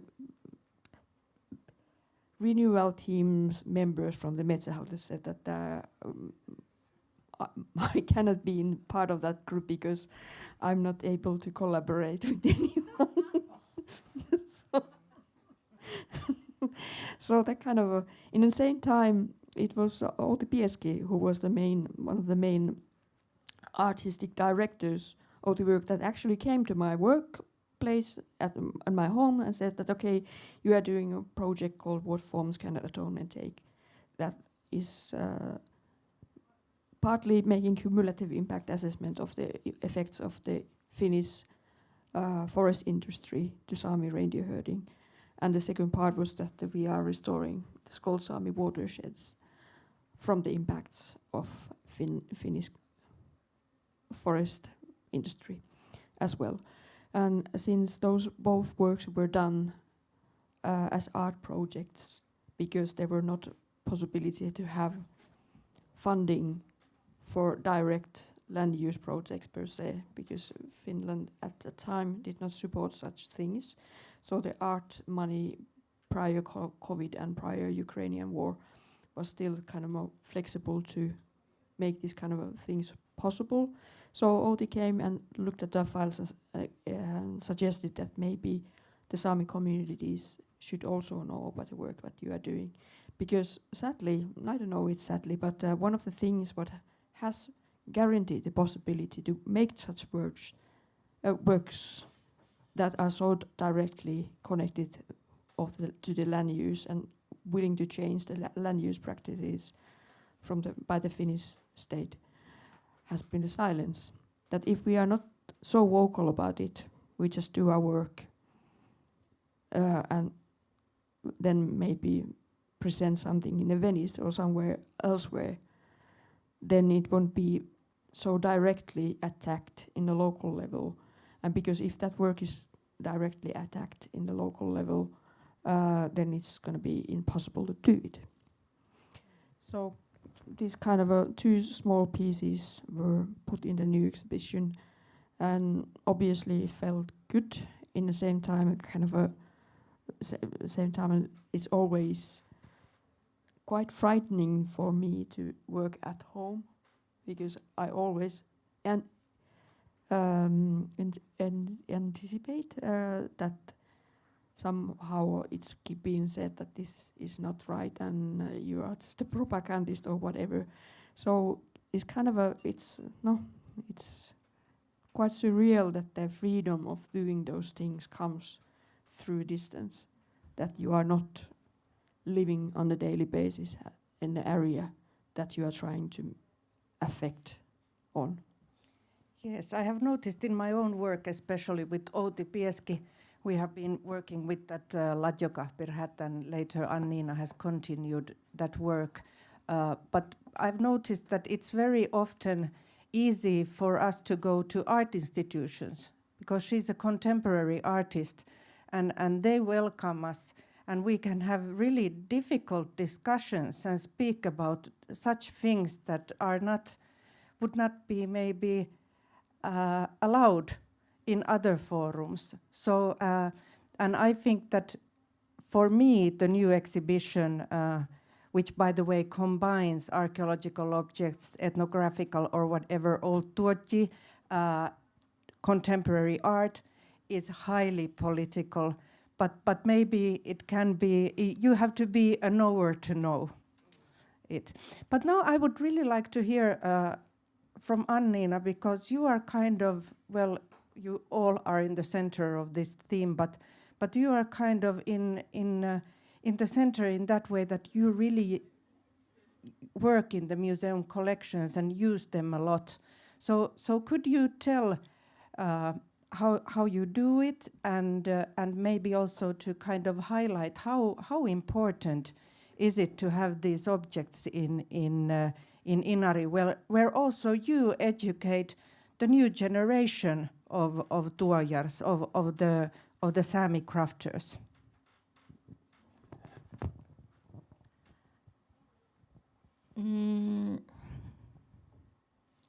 The old objects over 100 years old objects, they're very interesting because they tell the story before everything changed, before we moved into houses, before electricity was all over the world, before everything. It tells a story how people have lived, how our ancestors have lived in the north, and how they also, well, visited all over the places, like in Berlin and so on. It doesn't just tell how you lived in Inari, but how you lived also, or visited Berlin and stuff. The items, I went to see the museum. It was in October. This October we visited the collections, and beforehand we chose, me and my few students looked at the online collections, and our theme was Pieska, the reindeer hide coat. It's a coat, very practical, needs a lot of material, a lot of reindeer hides. Nowadays, winters are different. We live, we have electric heating and we walk in the cities, and Inari village isn't that rural. So the reindeer hide itself, it isn't that practical material in our daily lives, but the wisdom is in the patterns, in the form, how it's shaped. And we visited the museum collections, saw 5 Pieskas, the reindeer hide coats. And the students, they measured, took pictures, documented them, and there was also a museum worker telling us details, because we can't see the details in online collections. It isn't told that who has made it or who has worn it, even though it's known who has made it. It was good that we had the museum worker there telling us. It would have been easier for us to know all the details before we went to see those Pieskas, because it came, okay, this is that one. Would have been nice to. There's still some things that would make it easier, practical for tuojars. But our students, they looked at the Pieskas and draw the patterns, and now they've been working with their Pieska. I call them now Pieska coat. It has zipper and it's made of woolen cloth, and there are all kind of the details and techniques. The pattern comes from the Pieska, but it's made like sewn garment. So the very practical reindeer hide Pieska coat meets the modern need to practical winter coat with the aesthetics, practicality, yeah.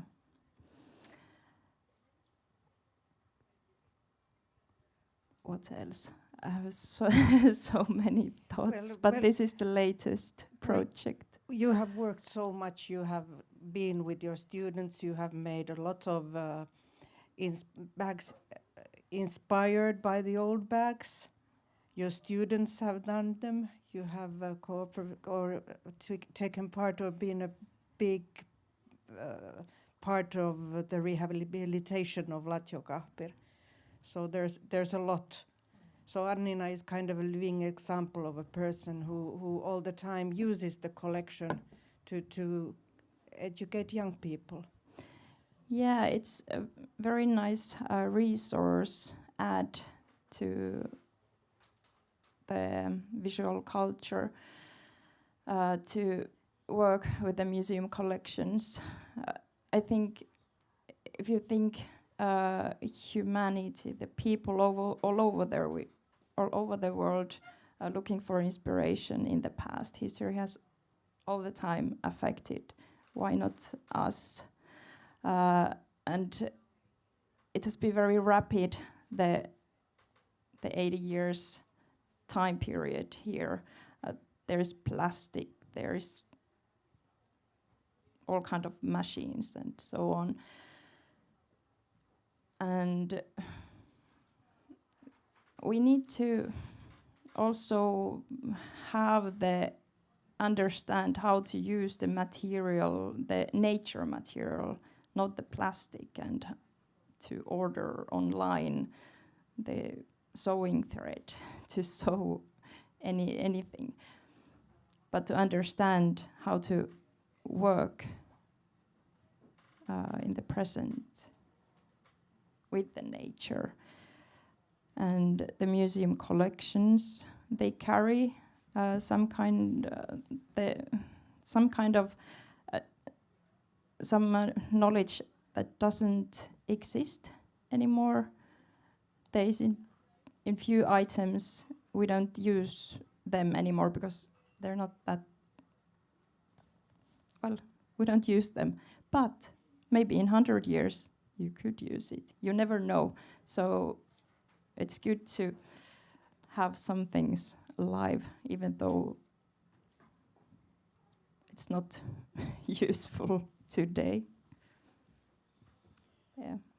Yes, and I know that in Sweden, in Jokkmokk, where they have the Swedish Sámi Museum, and there's also the Sámi Education Center there, the teachers visit these collections with their students every week. So the museum collections in Sápmi are really used in many ways, and they are also not only to remember the past or do something today, but also for the future, which is really important to remember. I would still like to, or I would like to ask Elisabeth, what is going to happen to your collection or your MEX collection after this project? Yeah, well, I wonder myself. Now, we are really working on the, repatriation. Because I know that there are many demands, and so we have to prepare this. But we cannot, it's not our decision if we repatriate or not. This is the task of the Board of Trustees of the Prussian Cultural Heritage Foundation. This board will decide if we repatriate or not. But for this repatriation, which is really very, very much work, of course, we have to know the geographical provenance, of course, and we know this. I think we have still 80 objects of which we don't know exactly where they come from. Yes, I don't think we will never know unless maybe the communities will know, but they are really like, you can say, well, I see that these are North Sámi, from the North Sámi speaking area, but because it's in free countries, or we can say, well, South Sámi object. But I think we have managed quite well, actually. Yes. I'm very proud that we managed it. I really, because we didn't know and not so much about the provenance of the objects, and of course we have to organize it. First of all, we have to have the official demands, and then we have to organize it. We have to finance this next step, of course, transport and staff who will manage it at our museum. So, I can't tell you exactly what will happen with the collection, but we are working on it to get it repatriated. I would have a question. You said you have several demands. Yeah. Of what parts of your collection are demands about? What kind of objects? So I can't. It's very a bit confusing to me, I must say, because some are individuals who are asking for the objects. And I never heard about these people, and I don't know where they come from, and they say they come from this area, and they want to have these objects from that area to be returned, for example. Or to them personally? Not that person, but they say that they are a representative of a certain group, which I don't know it, of course. So, our partners are still the museums. And we ask, of course, the museums then, what shall we do? What can we do with that? Yeah, because we cannot answer these questions. And so this was my first question: who has got the agency? Yeah, And or if there's somebody of the Sámi parliament, for example, who was asking, and I was a bit I didn't know how to behave. So this is a bit a problem, how to do the first step. And that is why I'm always asking my colleagues of the Sámi museums what to do. Maybe Taina and then Pauliina can answer. Yes, I could add a little bit. Yeah, Sámi museums have different roles in different countries. Like in Norway, Sámi museums are kind of under the Sámi Parliament of Norway. But for example, in Finland, our museum is a private museum owned by Sámi people, Sámi Museum Foundation. And we are not under the Finnish Sámi Parliament. We have the legal role of the possibility to negotiate with other states, like Elisabeth's museum. We have a couple of international repatriation negotiation going on, because we have the legal right to represent Sámi museum, Sámi people in Finland when it comes to museum objects. But the situation is a little bit different comparing to Swedish and Norwegian side of Sápmi. But in Finland, this is very clear, and because we have only one Sámi museum, so then it's much easier to have these negotiation with European museums, for example, or elsewhere. Yeah. Was it Pauliina? Yes. Sámi museums in Nordic countries and Fennoscandia have been around already for quite a long time. So there's a certain kind of a social agreement within the Sámi society and the Sámi museums. And if we think about the first steps and the times prior, the first repatriation acts, when the objects were collected from the individual peoples, and you could really say that, okay, this object came from that we can in some cases still say that the older object that came from that family and that came from that family. And the end result, not being a museum specialist, but how I've seen from the other side. For instance, my mother found from our yard archaeological finding and wanted to give it to the museum. She kept it for 20 years in our house, and then when she started to have Alzheimer's, she wanted to give it to the Sámi museum.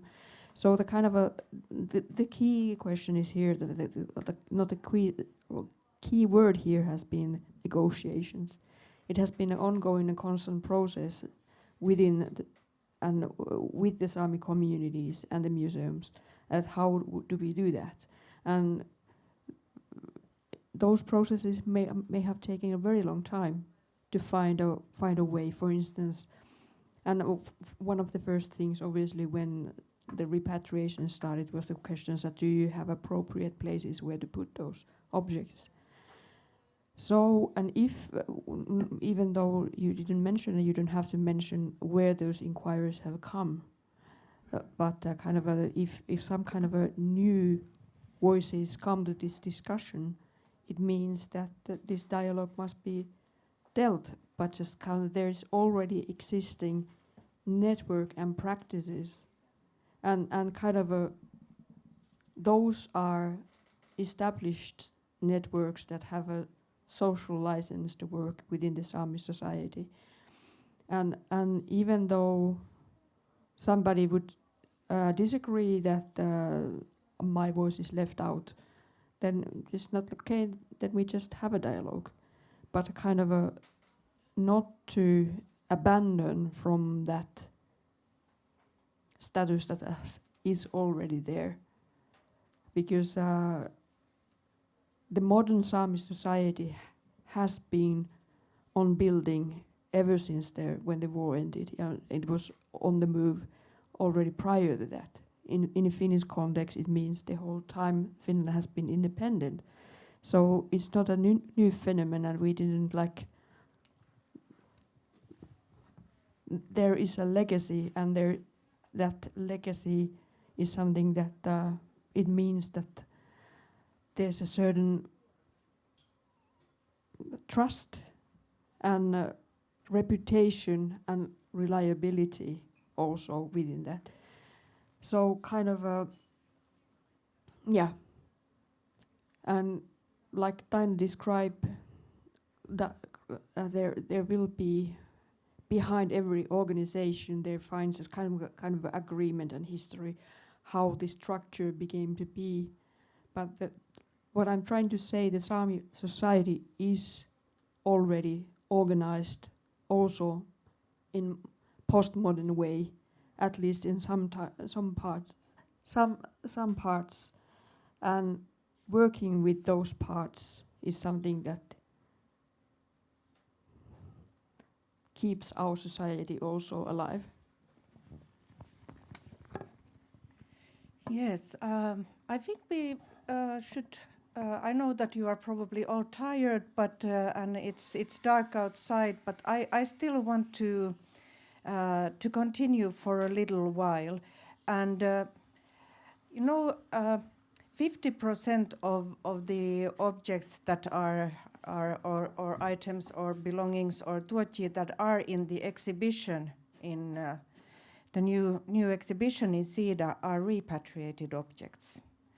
So the original collection of the Sámi Museum, if we can speak of original collection, it comes from post-war times, and for me it has been really interesting when I worked in Berlin and we had Sámi Cultural Days, the second time in the museums in the Cultural Days history, and we brought many Sámi people to tell about their culture, to tell about the meaning of tuochi, the meaning of yoik, the meaning of repatriation, but also how to live in a Sámi way in Sámi area when there is a lot of, for example, green colonialism, a lot of windmills and a lot of power plants, and there's a constant kind of green colonialism ongoing, and of course threats about other kinds of colonialism, and we just only have to think about the hunt for the Arctic, and now, for example, lovely President Trump speaking about the Greenland, or Kalalit Nunat, as it is called in native language. So we have tried to kind of tell to people in Berlin, where does your electricity and your you live a nice life here in Berlin, where does it come from also? Which I think it's very important that we are speaking about museum collections, and even though for us, or some of us in this room, it's the whole essence of being, but it has also a lot of other meanings, and I think that because of the the happenings that happened in Finland during the Second World War in Finland and in northern Norway, in Finnmark, there was this Lapland War that was fought between Finland and Germany. We were allies, and then when Finland had to make a separate truce with the Soviet Union, there was 2 weeks' time was given to drive the German forces out of Finland, and they went to Norway, to Finnmark. But you can think about the situation if in the middle of Finland lies Oulu, and from Oulu towards there were 200,000 German troops, and they had to be driven away. And so, of course, they used the scorched earth tactics in order to destroy the infrastructure from the Russians. However, it had an enormous impact on the Sámi people. Of course, psychologically and other ways, as you had to be evacuated, and like Pauliina's people, they were never ever able to go back home. But the material culture was almost totally destroyed. And so, which brings us to the point that there are European and Nordic museum collections that still exist. And this is one of the reasons why they are so important in the North. And that's one of the questions and reasons why we are sitting here today, to kind of emphasize the importance of these belongings. I was wondering, I have been speaking quite a long time. I see, Leena, you have a question, maybe from coming from online.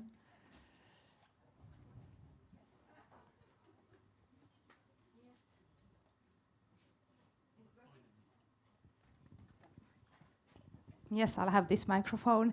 It has to do actually with the topic that you are having just now, so I'll read it directly from the chat. Josephine Shark is asking, there are two parts in the questions. Do you think repatriation, reconnecting with Sámi knowledge, is possible without repatriation of the objects? Do you think collaborations like IMUN at MEC are projects with future also for other museums in Germany and other countries which own Duotiy? Or is there a risk for the Sámi community that just the German museums benefit from it?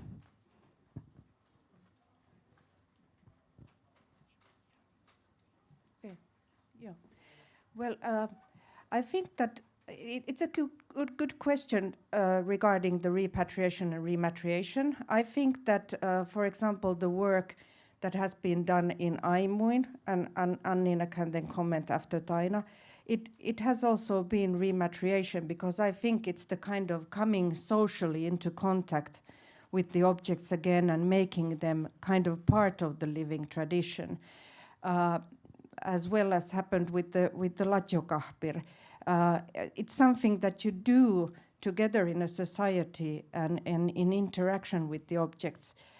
But of course, repatriation is really important, because then all that knowledge becomes more open to the community.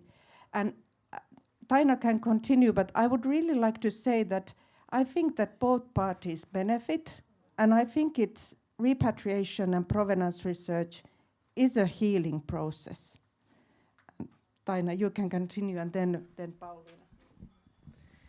Yes, I really agree with what you said, and I also believe that a real repatriation is not possible without repatriation. I mean, in a large-scale repatriation, those are just steps, and I also wanted to raise up that through this collaboration with MEC and other small-scale collaborations we have had, we have always heard that those collaboration projects, they have really benefit the other museum too.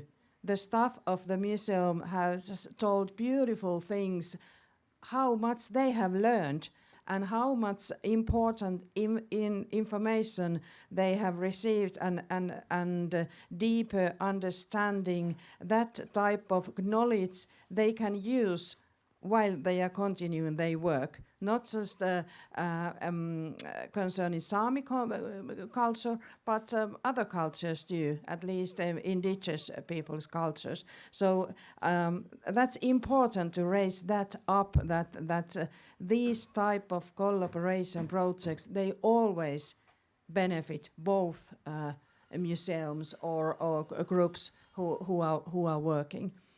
And was there something else to? What was the I forgot the next question. It was about if only German museums benefit. Yeah. And are we ready and willing for another cooperation projects? Definitely. This has been such a beautiful and important experience for our museum, for our people who has participated these projects, and that's why I really want to raise it up that it has been a real forerunner project. This. The best way to work, it could be like this. So that's why it's important to share our experience to others too. And I believe that other indigenous people and museums and organizations, they could benefit from our experience. And we will continue the work because we received a quite big grant from the Finnish Cultural Foundation for 3 years project, and it's about repatriation, and community work. We will soon launch the museums we will work with. Nordic museums, I have to mention that. Yeah, I can't keep silent because we are so anxious and really looking forward that cooperation. But then, was it Pauliina or Anniina? Yeah. Okay. I like to think this. Oh, well, if I look at the picture on the screen, I've been watching it all the time, and I see there are items that are over 100 years old, 200 years old, and they tell the story then. And then there's our museum in Inari. They are the repatriated items, and then there is the items after the 50s, and they tell our story together. It's like linear story. Those items over there, they tell the story before 1916. And now there are some new tuotji. It tells story how we were there, we got inspired, and how we communicate the Kulahallan with the communication with the items in the closed doors with the history. And then there comes the economics and tuotji.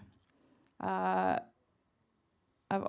always said that we were privileged to be part of this project, got paid for working with our passion, and created something new. It's excellent. You get paid what you do. Who can benefit from tuotji and how you can benefit from tuotji? I was wondering if there were over 1,000 objects in the MEC museum. What about you bought new tuotji now from tuojars, over 1,000 objects? What would it do to our economics? That's a very interesting question.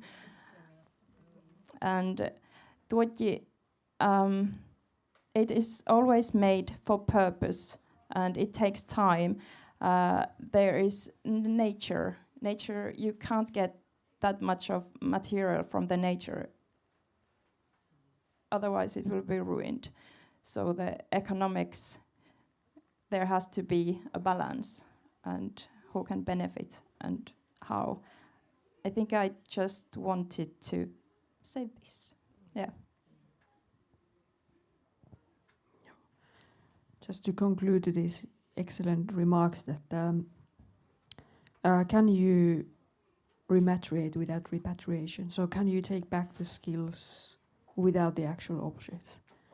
No, I would say of course you can, but why would you do that? Because if there's a possibility to have the object as back, because just the learning curve will be so much steeper with having the objects back.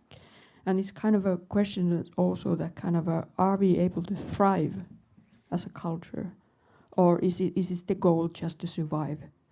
And if I see my tribe's situation for such a long time, kind of almost whole my lifetime, the emphasis has been that it's enough that we survive, and it doesn't create new designs. It doesn't create new spaces and new ways of people getting their livelihoods, that they would be able to stay back in their homelands.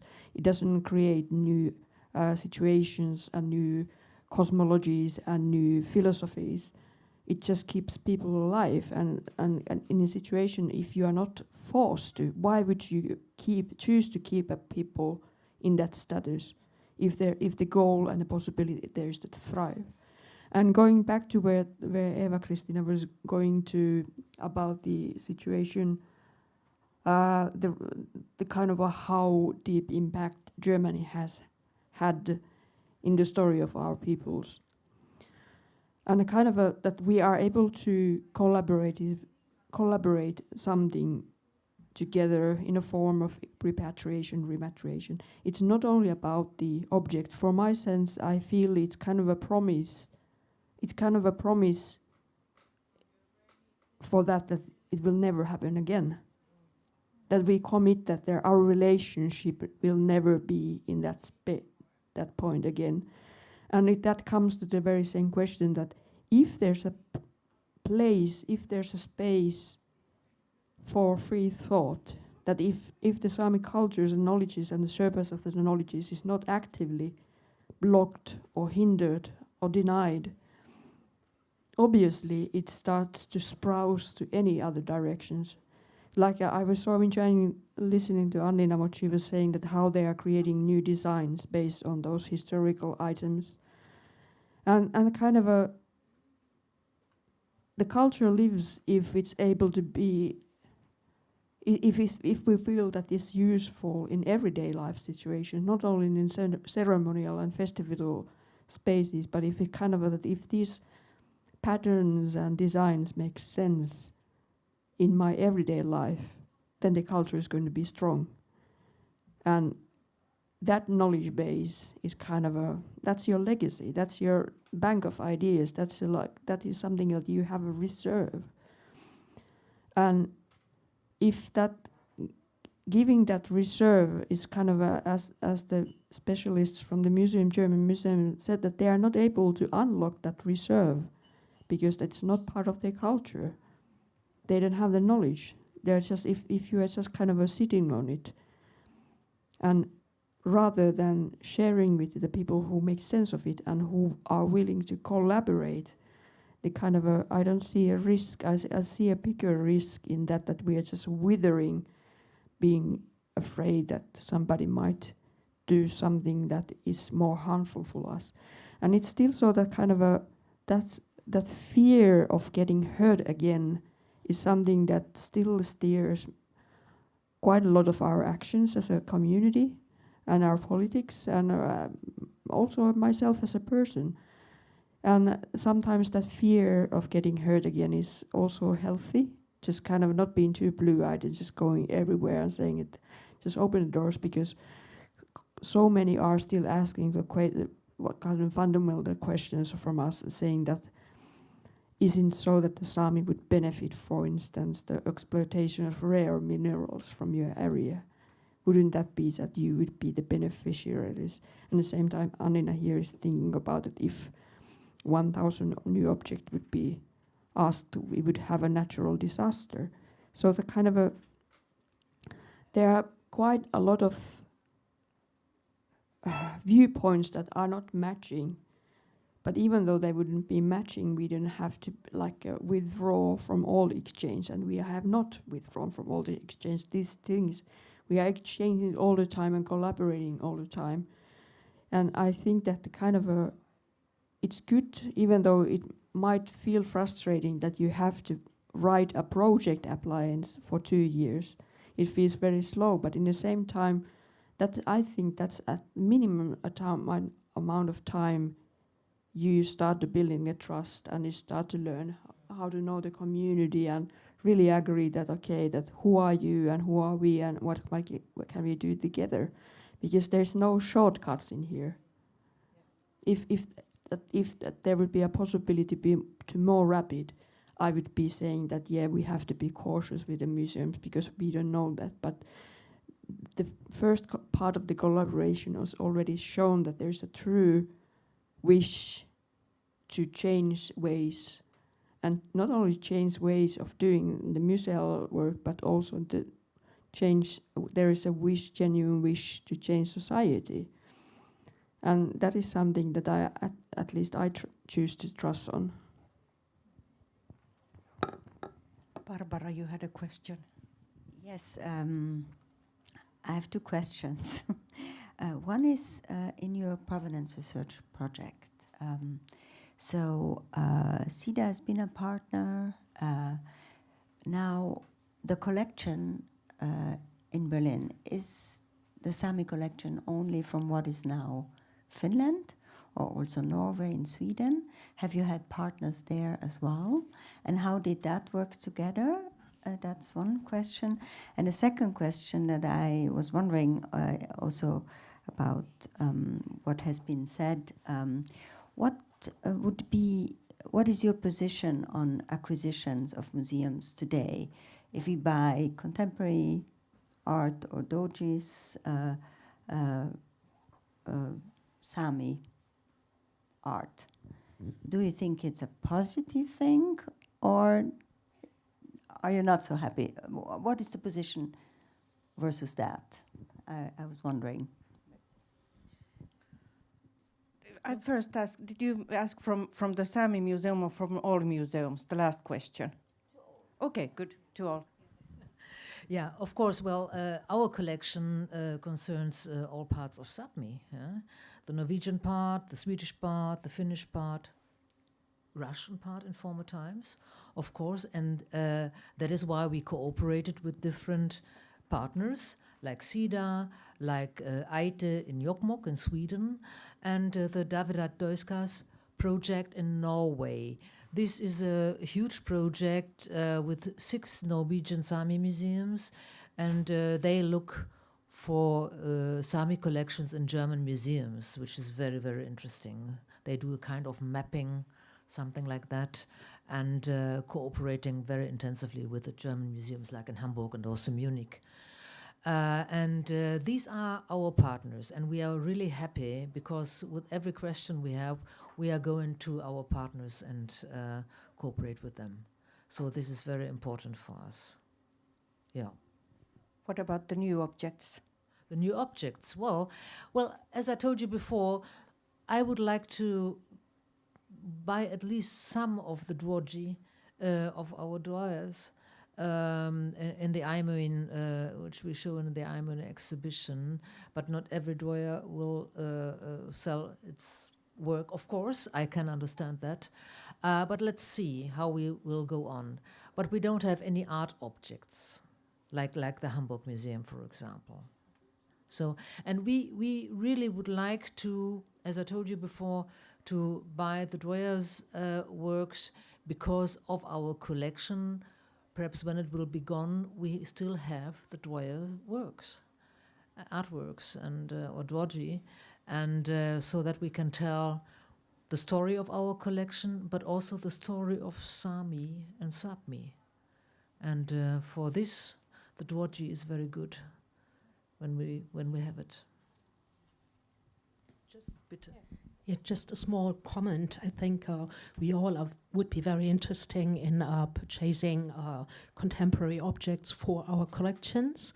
And as far as I understood, you also do produce these objects for a market. And maybe something that differs from the past. When we come back to Konietzko, where we started, when you read his diary, it seems that very often he pressed people to give away their object. He really persuaded them, and he insisted. And that is something that we definitely wouldn't do. If somebody doesn't want to sell to us, fine, that's how it is, and that is something that we accept. So our mindset has changed completely. But I think the question with the objects, if you are willing to sell those objects, is also a question that you have to answer. Taina.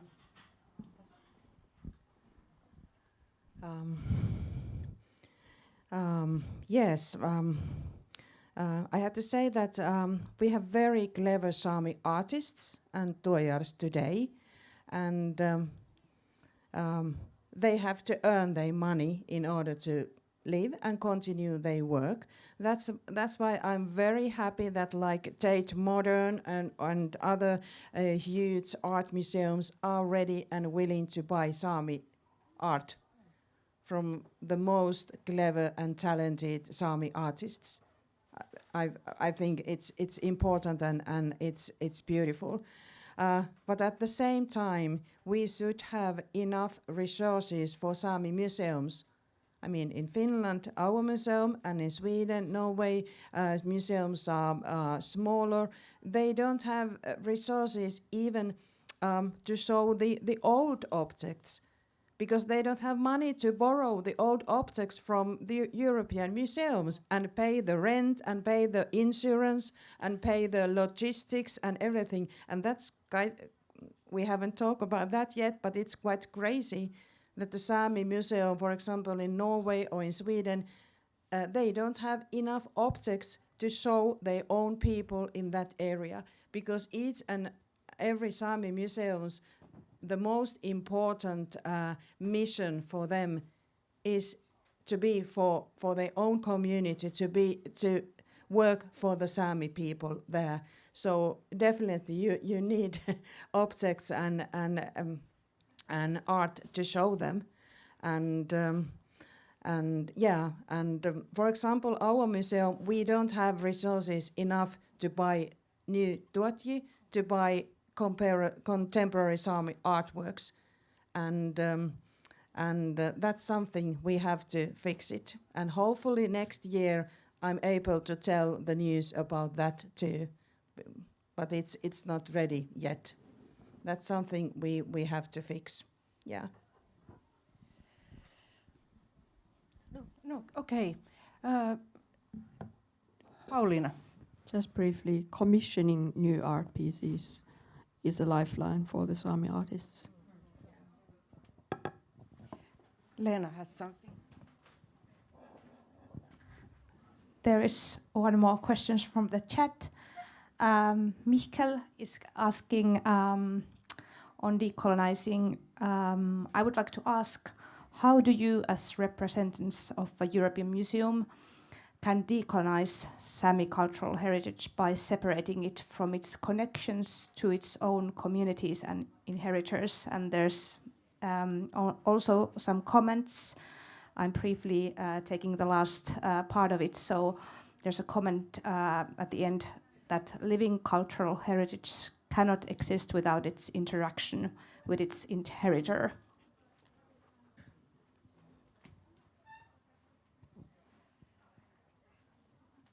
Yes, I guess that was a question for the German museums. I don't know if you want to answer. Can you repeat it, Leena? Yes, let's repeat the question. So, how can you decolonize Sámi cultural heritage by separating it from its connections to its own communities and inheritors?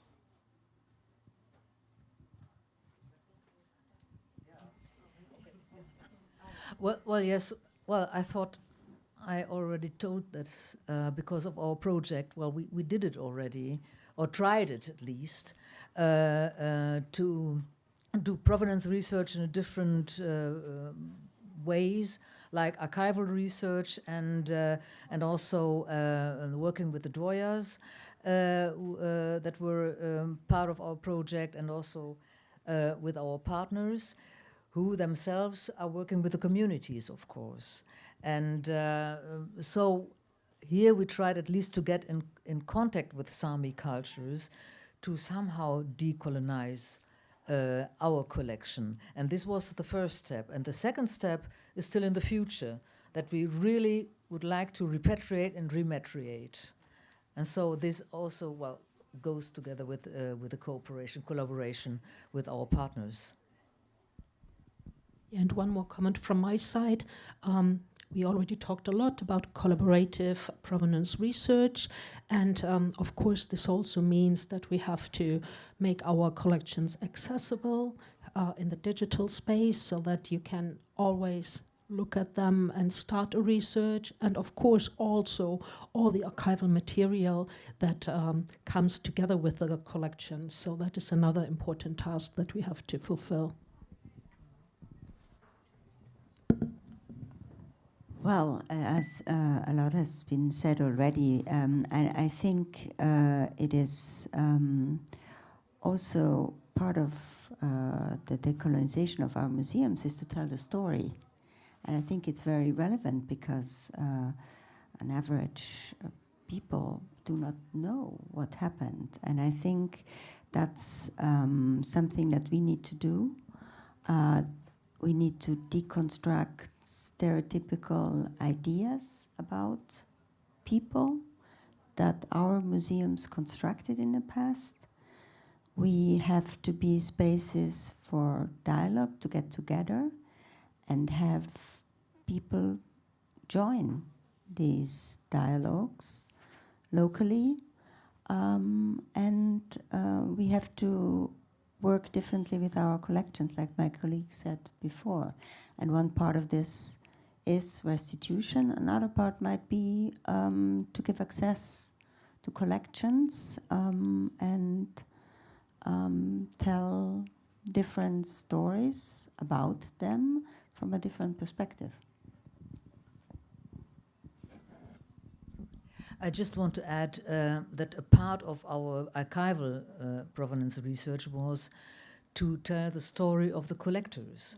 And we have here some articles written by Eeva-Kristiina Nylander and also Maria Looks, who were really doing the provenance research concerning Konietzko, for example, or Simpson was one of the collectors.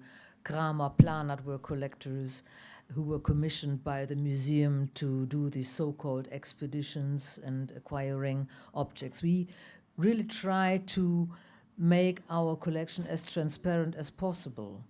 And the research of the collectors is one part of it. Yes, I certainly have to say that I think it's highly important. It's part of the repatriation work that we investigate or study what happened and how did it happen. So these small leaflets are originally made to Aimuin, and they are very, very nice, but also quite superficial. We are going to publish more thorough research in our report, which will be opened, and so I hope it will be subject of interest for many people. So, but I definitely think it's important also to take a good look of what happened, because that's something of a shared history, and everyone has to be kind of healed from that process. Just to say that about the concepts and the terminology that we are using now when there has been over 2 decades about since the term decolonization came to be and through the academics, indigenous academies, and now the effects of that concept start to be very visible, and at the same time when the new languages and especially kind of new concepts are coming, and the kind of how I hear that question that was posed is referring to the fact that nowadays quite many are saying that you cannot uncolonize anything because you cannot decolonize anything because decolonization is for indigenous peoples only. It's our work to do that. But you can be a very good allies and partners in uncolonizing process. And the kind of it's potato or some kind of a way, because if the aim is the similar to unravel and undo the colonial structures, and at the same time, if we understand the decolonialism, that we are building new indigenous futures that is nowadays is basically called indigenization. So kind of that just to want to acknowledge that, but also there's a kind of the knowledge that the work that you are doing is done with the Samis. It's done also from the ask of the Sami communities. You are not doing that alone. So kind of you wouldn't be able to uncolonize or decolonize alone. And also that Germany has other discussions about the decolonialism and uncolonialism. It's not just only the Sami. So the kind of because you did have also colonies. So the kind of that you have so many different other forms to deal with your own histories and her stories. But in this sense that even though you have already brought this into a reality, the kind of these are the first steps for a very long path that exceeds our lifespan. Yes, yes, a question from the audience.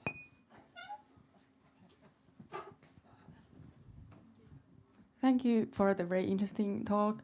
I had this question, maybe it's more for Anniina and Pauliina, but others can also answer.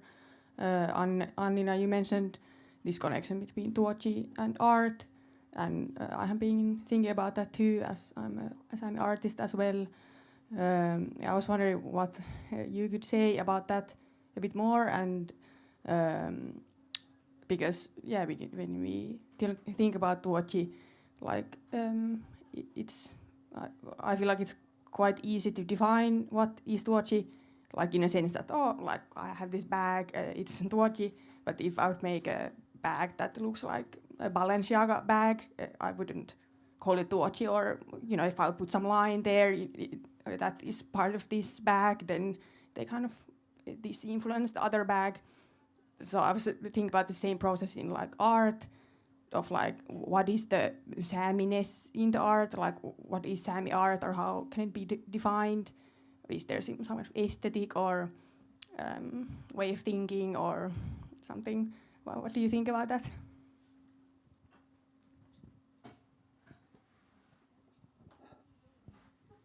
Excellent question. When I was young, I struggled with the question, but that was a joke.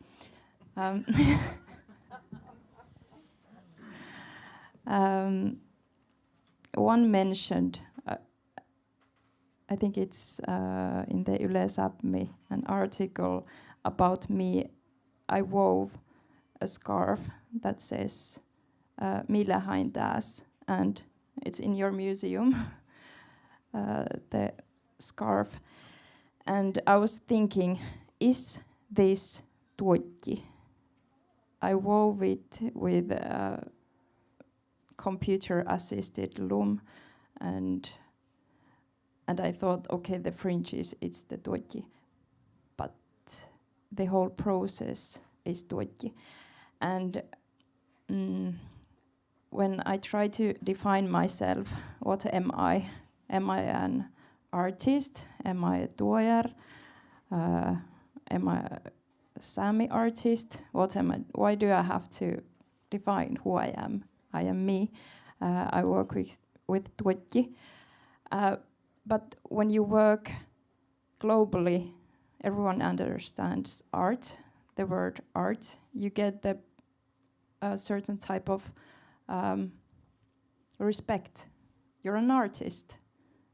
Your work is more valuable than crafters.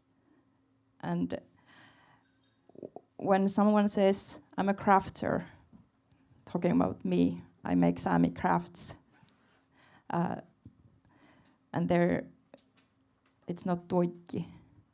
So in this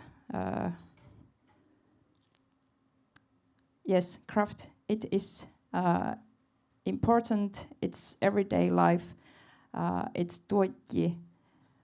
But when there is money and elitism and everything involved, then it's art. But I want to think tuikki is everything that you make with your soul, with your heart, with your hands, with your feet, with your body, with everything. Like, and you dance, it's tuikki for me. I like to think it that way in our language. I hope it answered.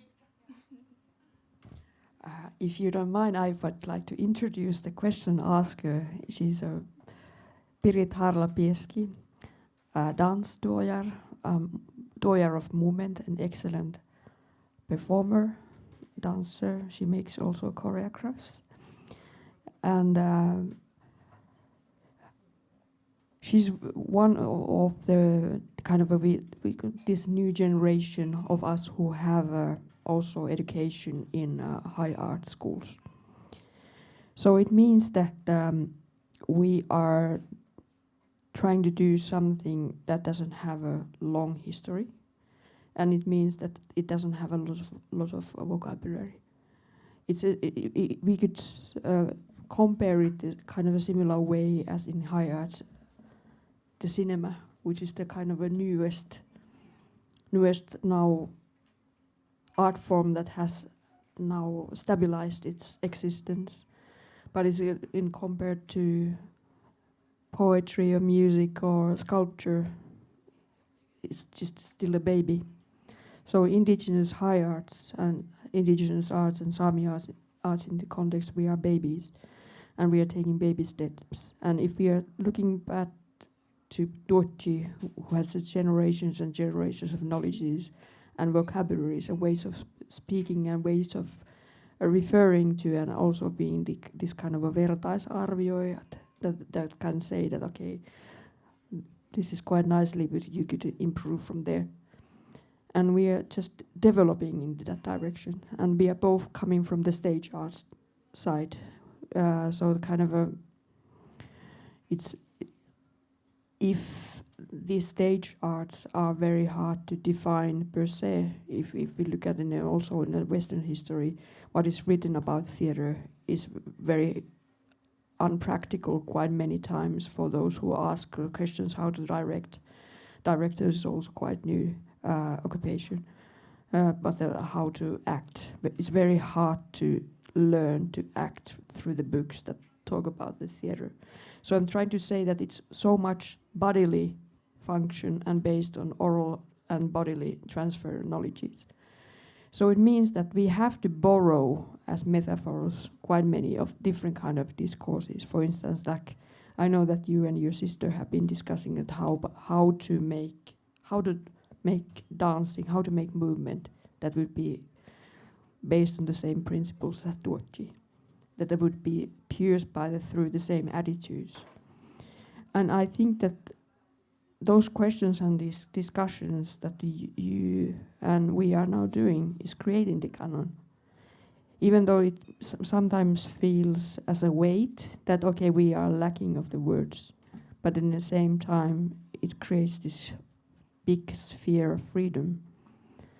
And we have similar kind of situation that over 100 years back, when the Finns were creating their own state, we have this possibility to define that, okay, we'd like to do it this way, but apart from doing that from the nation state building point of view, we can choose that rather than being that this is the dogma, we can make these as suggestions or attempts or sketches. So from my point of view, you are a doyer as well. Your practice is a doyer's practice because it's bodily bound. And even though you wouldn't be always so actively aware of that, what is my ruling set? But you know, because when somebody asks you to do something, you instinctively know that, okay, this doesn't feel right or this does feel right. And I would say that indigenous bodies and Sámi bodies create different kind of a stage art. And we create different kind of a literature, or we create different kind of films or cinematography, as well as we create different duochi. And especially within the duochi, even though that I'm using now duochi as a metaphor, I see in our theater field so many doyers, like especially actors, that how they are doyers of transferring energy. And this is something that if you are not within that close circle, that's kind of a knowledge you'd never get from elsewhere. And that kind of a practice is that cannot be industrially replaced by someone else, that cannot keep copied, where the blueprint is only yours. I would say that is duochi. And just if we think about now how to write a bestseller or how to make a TV series, there's also already a template or a suggestion that this might go like this, so it's not that relevant whether you are involved or not. But duochi is something that it doesn't exist if it's not you who is doing it. I would say that. That was quite excellent, and you were somehow following also the thoughts of Ailohash. Really? Yes, he says that everything that a Sámi person does is duochian art. No. Yes. If I start to mass produce cars or start mining, I wouldn't say that duochi, but as long as keep away from that path. I think he said everything that Sámi person does or something like that. Well, I think we have been quite... we have 8 minutes left. And I thank you so much for coming here. I know you are tired and it's very dark. We are, even though we do not define it as polar art or polar night, but it is here in Helsinki as well, without snow. I think this has been a very interesting question or discussion. We have heard so many things, but I think that also for our German guests that maybe there is now a better understanding about what kind of things entangle with these objects that you have in your museums. And I like to say that the world is, as a result of colonialization and colonialism, the world is filled with orphan heritage and objects in museum cellars that are waiting for their way back home. And I would say, let's return them, but simultaneously I would say that even though the time of ethnographic museums is over, I see the museums as a stage where people can come and heal. And I was thinking about other minorities, like in the cities of Berlin or Munich or in Hamburg or in Helsinki, to come, maybe if you are away from home, to come and visit your objects, to be with them, and to initiate discussions. Because I think the work that we have all done it's partly like, it can be considered also as a methodology that can be moved to other peoples. And this is kind of coming back to the truth and reconciliation process that is going to be having its one of its final moments. Let's see what happens afterwards. We do not know that. But anyhow, I know, and many of us know, that these objects really can help in that kind of work, because when people get to feel the objects and see them, it opens their mouth and it's easier to speak. So I would encourage all the museum directors to look at their collections in a new way and understand that they are not just, I know you don't probably think like that, they are not just numbers and specimens. They are actually made by someone and they have a home somewhere. So if there are no questions, I would like to end here and ask or thank you very much for our guests that you have come here. It has been such a privilege. Thank you, Goethe Institute. Thank you, Irene. Thank you, Lena. And thank you for everyone for following us and especially those who came here in Helsinki to take part in this event. Thank you.